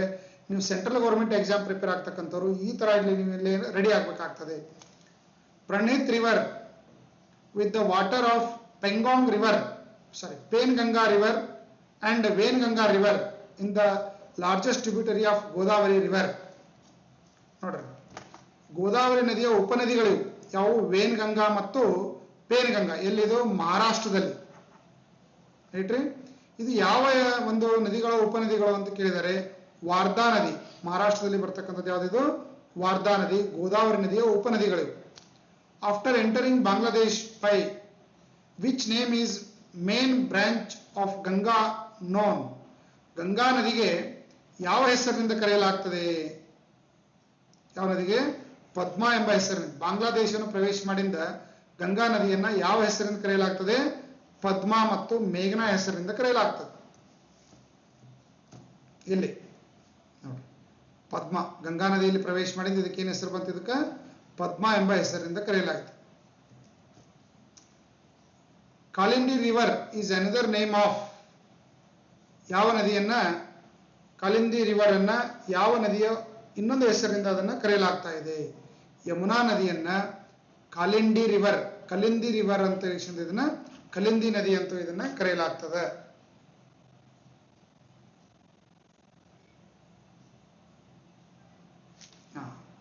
ಪರ್ವತ ಪ್ರದೇಶದಿಂದ ಹಾಯ್ದು ಬರುವುದರಿಂದ ಇದನ್ನ ಕಲಿಂದಿ ರಿವರ್ ಅಂತ ಇದನ್ನ ಕರೆಯಲಾಗ್ತದೆ which one of the following statement is not true about Indian rivers Bharat ನದಿ ವ್ಯವಸ್ಥೆಗೆ ಸಂಬಂಧಪಟ್ಟಂತೆ ಕೆಳಗಿನ ಯಾವುದು ಸರಿ ಅಲ್ಲ ಅಂತ ಕೇಳಿದ್ದಾರೆ Himalayan rivers are evergreens right ವರ್ಷಪೂರ್ತಿ ತುಂಬಿರುವ ನದಿಗಳು ರೈಟ್ ಇದು peninsular rivers constituted very small deltas Himalayan river constitute very small delta ಇದು ರಾಂಗ್ ಅಲ್ರಿ ಇದು ಹಿಮಾಲಯನ್ ರಿವರ್ಗಳು ಸಣ್ಣ ಒಂದು ಡೆಲ್ಟಾವನ್ನು ನಿರ್ಮಾಣ ಮಾಡ್ತದೆ ಅಂತ ಹೇಳ್ತಾರೆ ಬಟ್ ಗಂಗಾ ಮತ್ತು ಬ್ರಹ್ಮಪುತ್ರ ನದಿಗಳು ಅತಿ ದೊಡ್ಡ ಡೆಲ್ಟಾವನ್ನು ನಿರ್ಮಾಣ ಮಾಡ್ಯಾವು ಸೊ ಇದು ರಾಂಗ್ ಇದು right peninsular river have low water content okay ದಕ್ಕನ್ನಲ್ಲಿ ಹರಿತಕ್ಕಂಥ ನದಿಗಳು ಕಡಿಮೆ ಒಂದು ನೀರು ಮಳೆಗಾಲದಲ್ಲಿ ಮಾತ್ರ ತುಂಬಿರ್ತಾವೆ ಬೇಸಿಗೆಯಲ್ಲಿ ಒಣಗಿರ್ತಾವೆ ಸೊ ಎಲ್ಲ ರೈಟ್ ಸಿ ಒನ್ ಏನಾಗ್ತದೆ ಇಲ್ಲಿ ರಾಂಗ್ ಆಗ್ತದೆ which of the following river originates in ಟಿಬೇಟ್ನಲ್ಲಿ ಉಗಮ ಅಂತಕ್ಕಂಥ ನದಿ ಯಾವುದು ಬ್ರಹ್ಮಪುತ್ರ ನದಿ ಆಲ್ರೆಡಿ ನಾವು ಇದ್ರ ಬಗ್ಗೆ ಡಿಟೇಲ್ ಆಗಿ ಡಿಸ್ಕಷನ್ ಮಾಡಿದ್ವಿ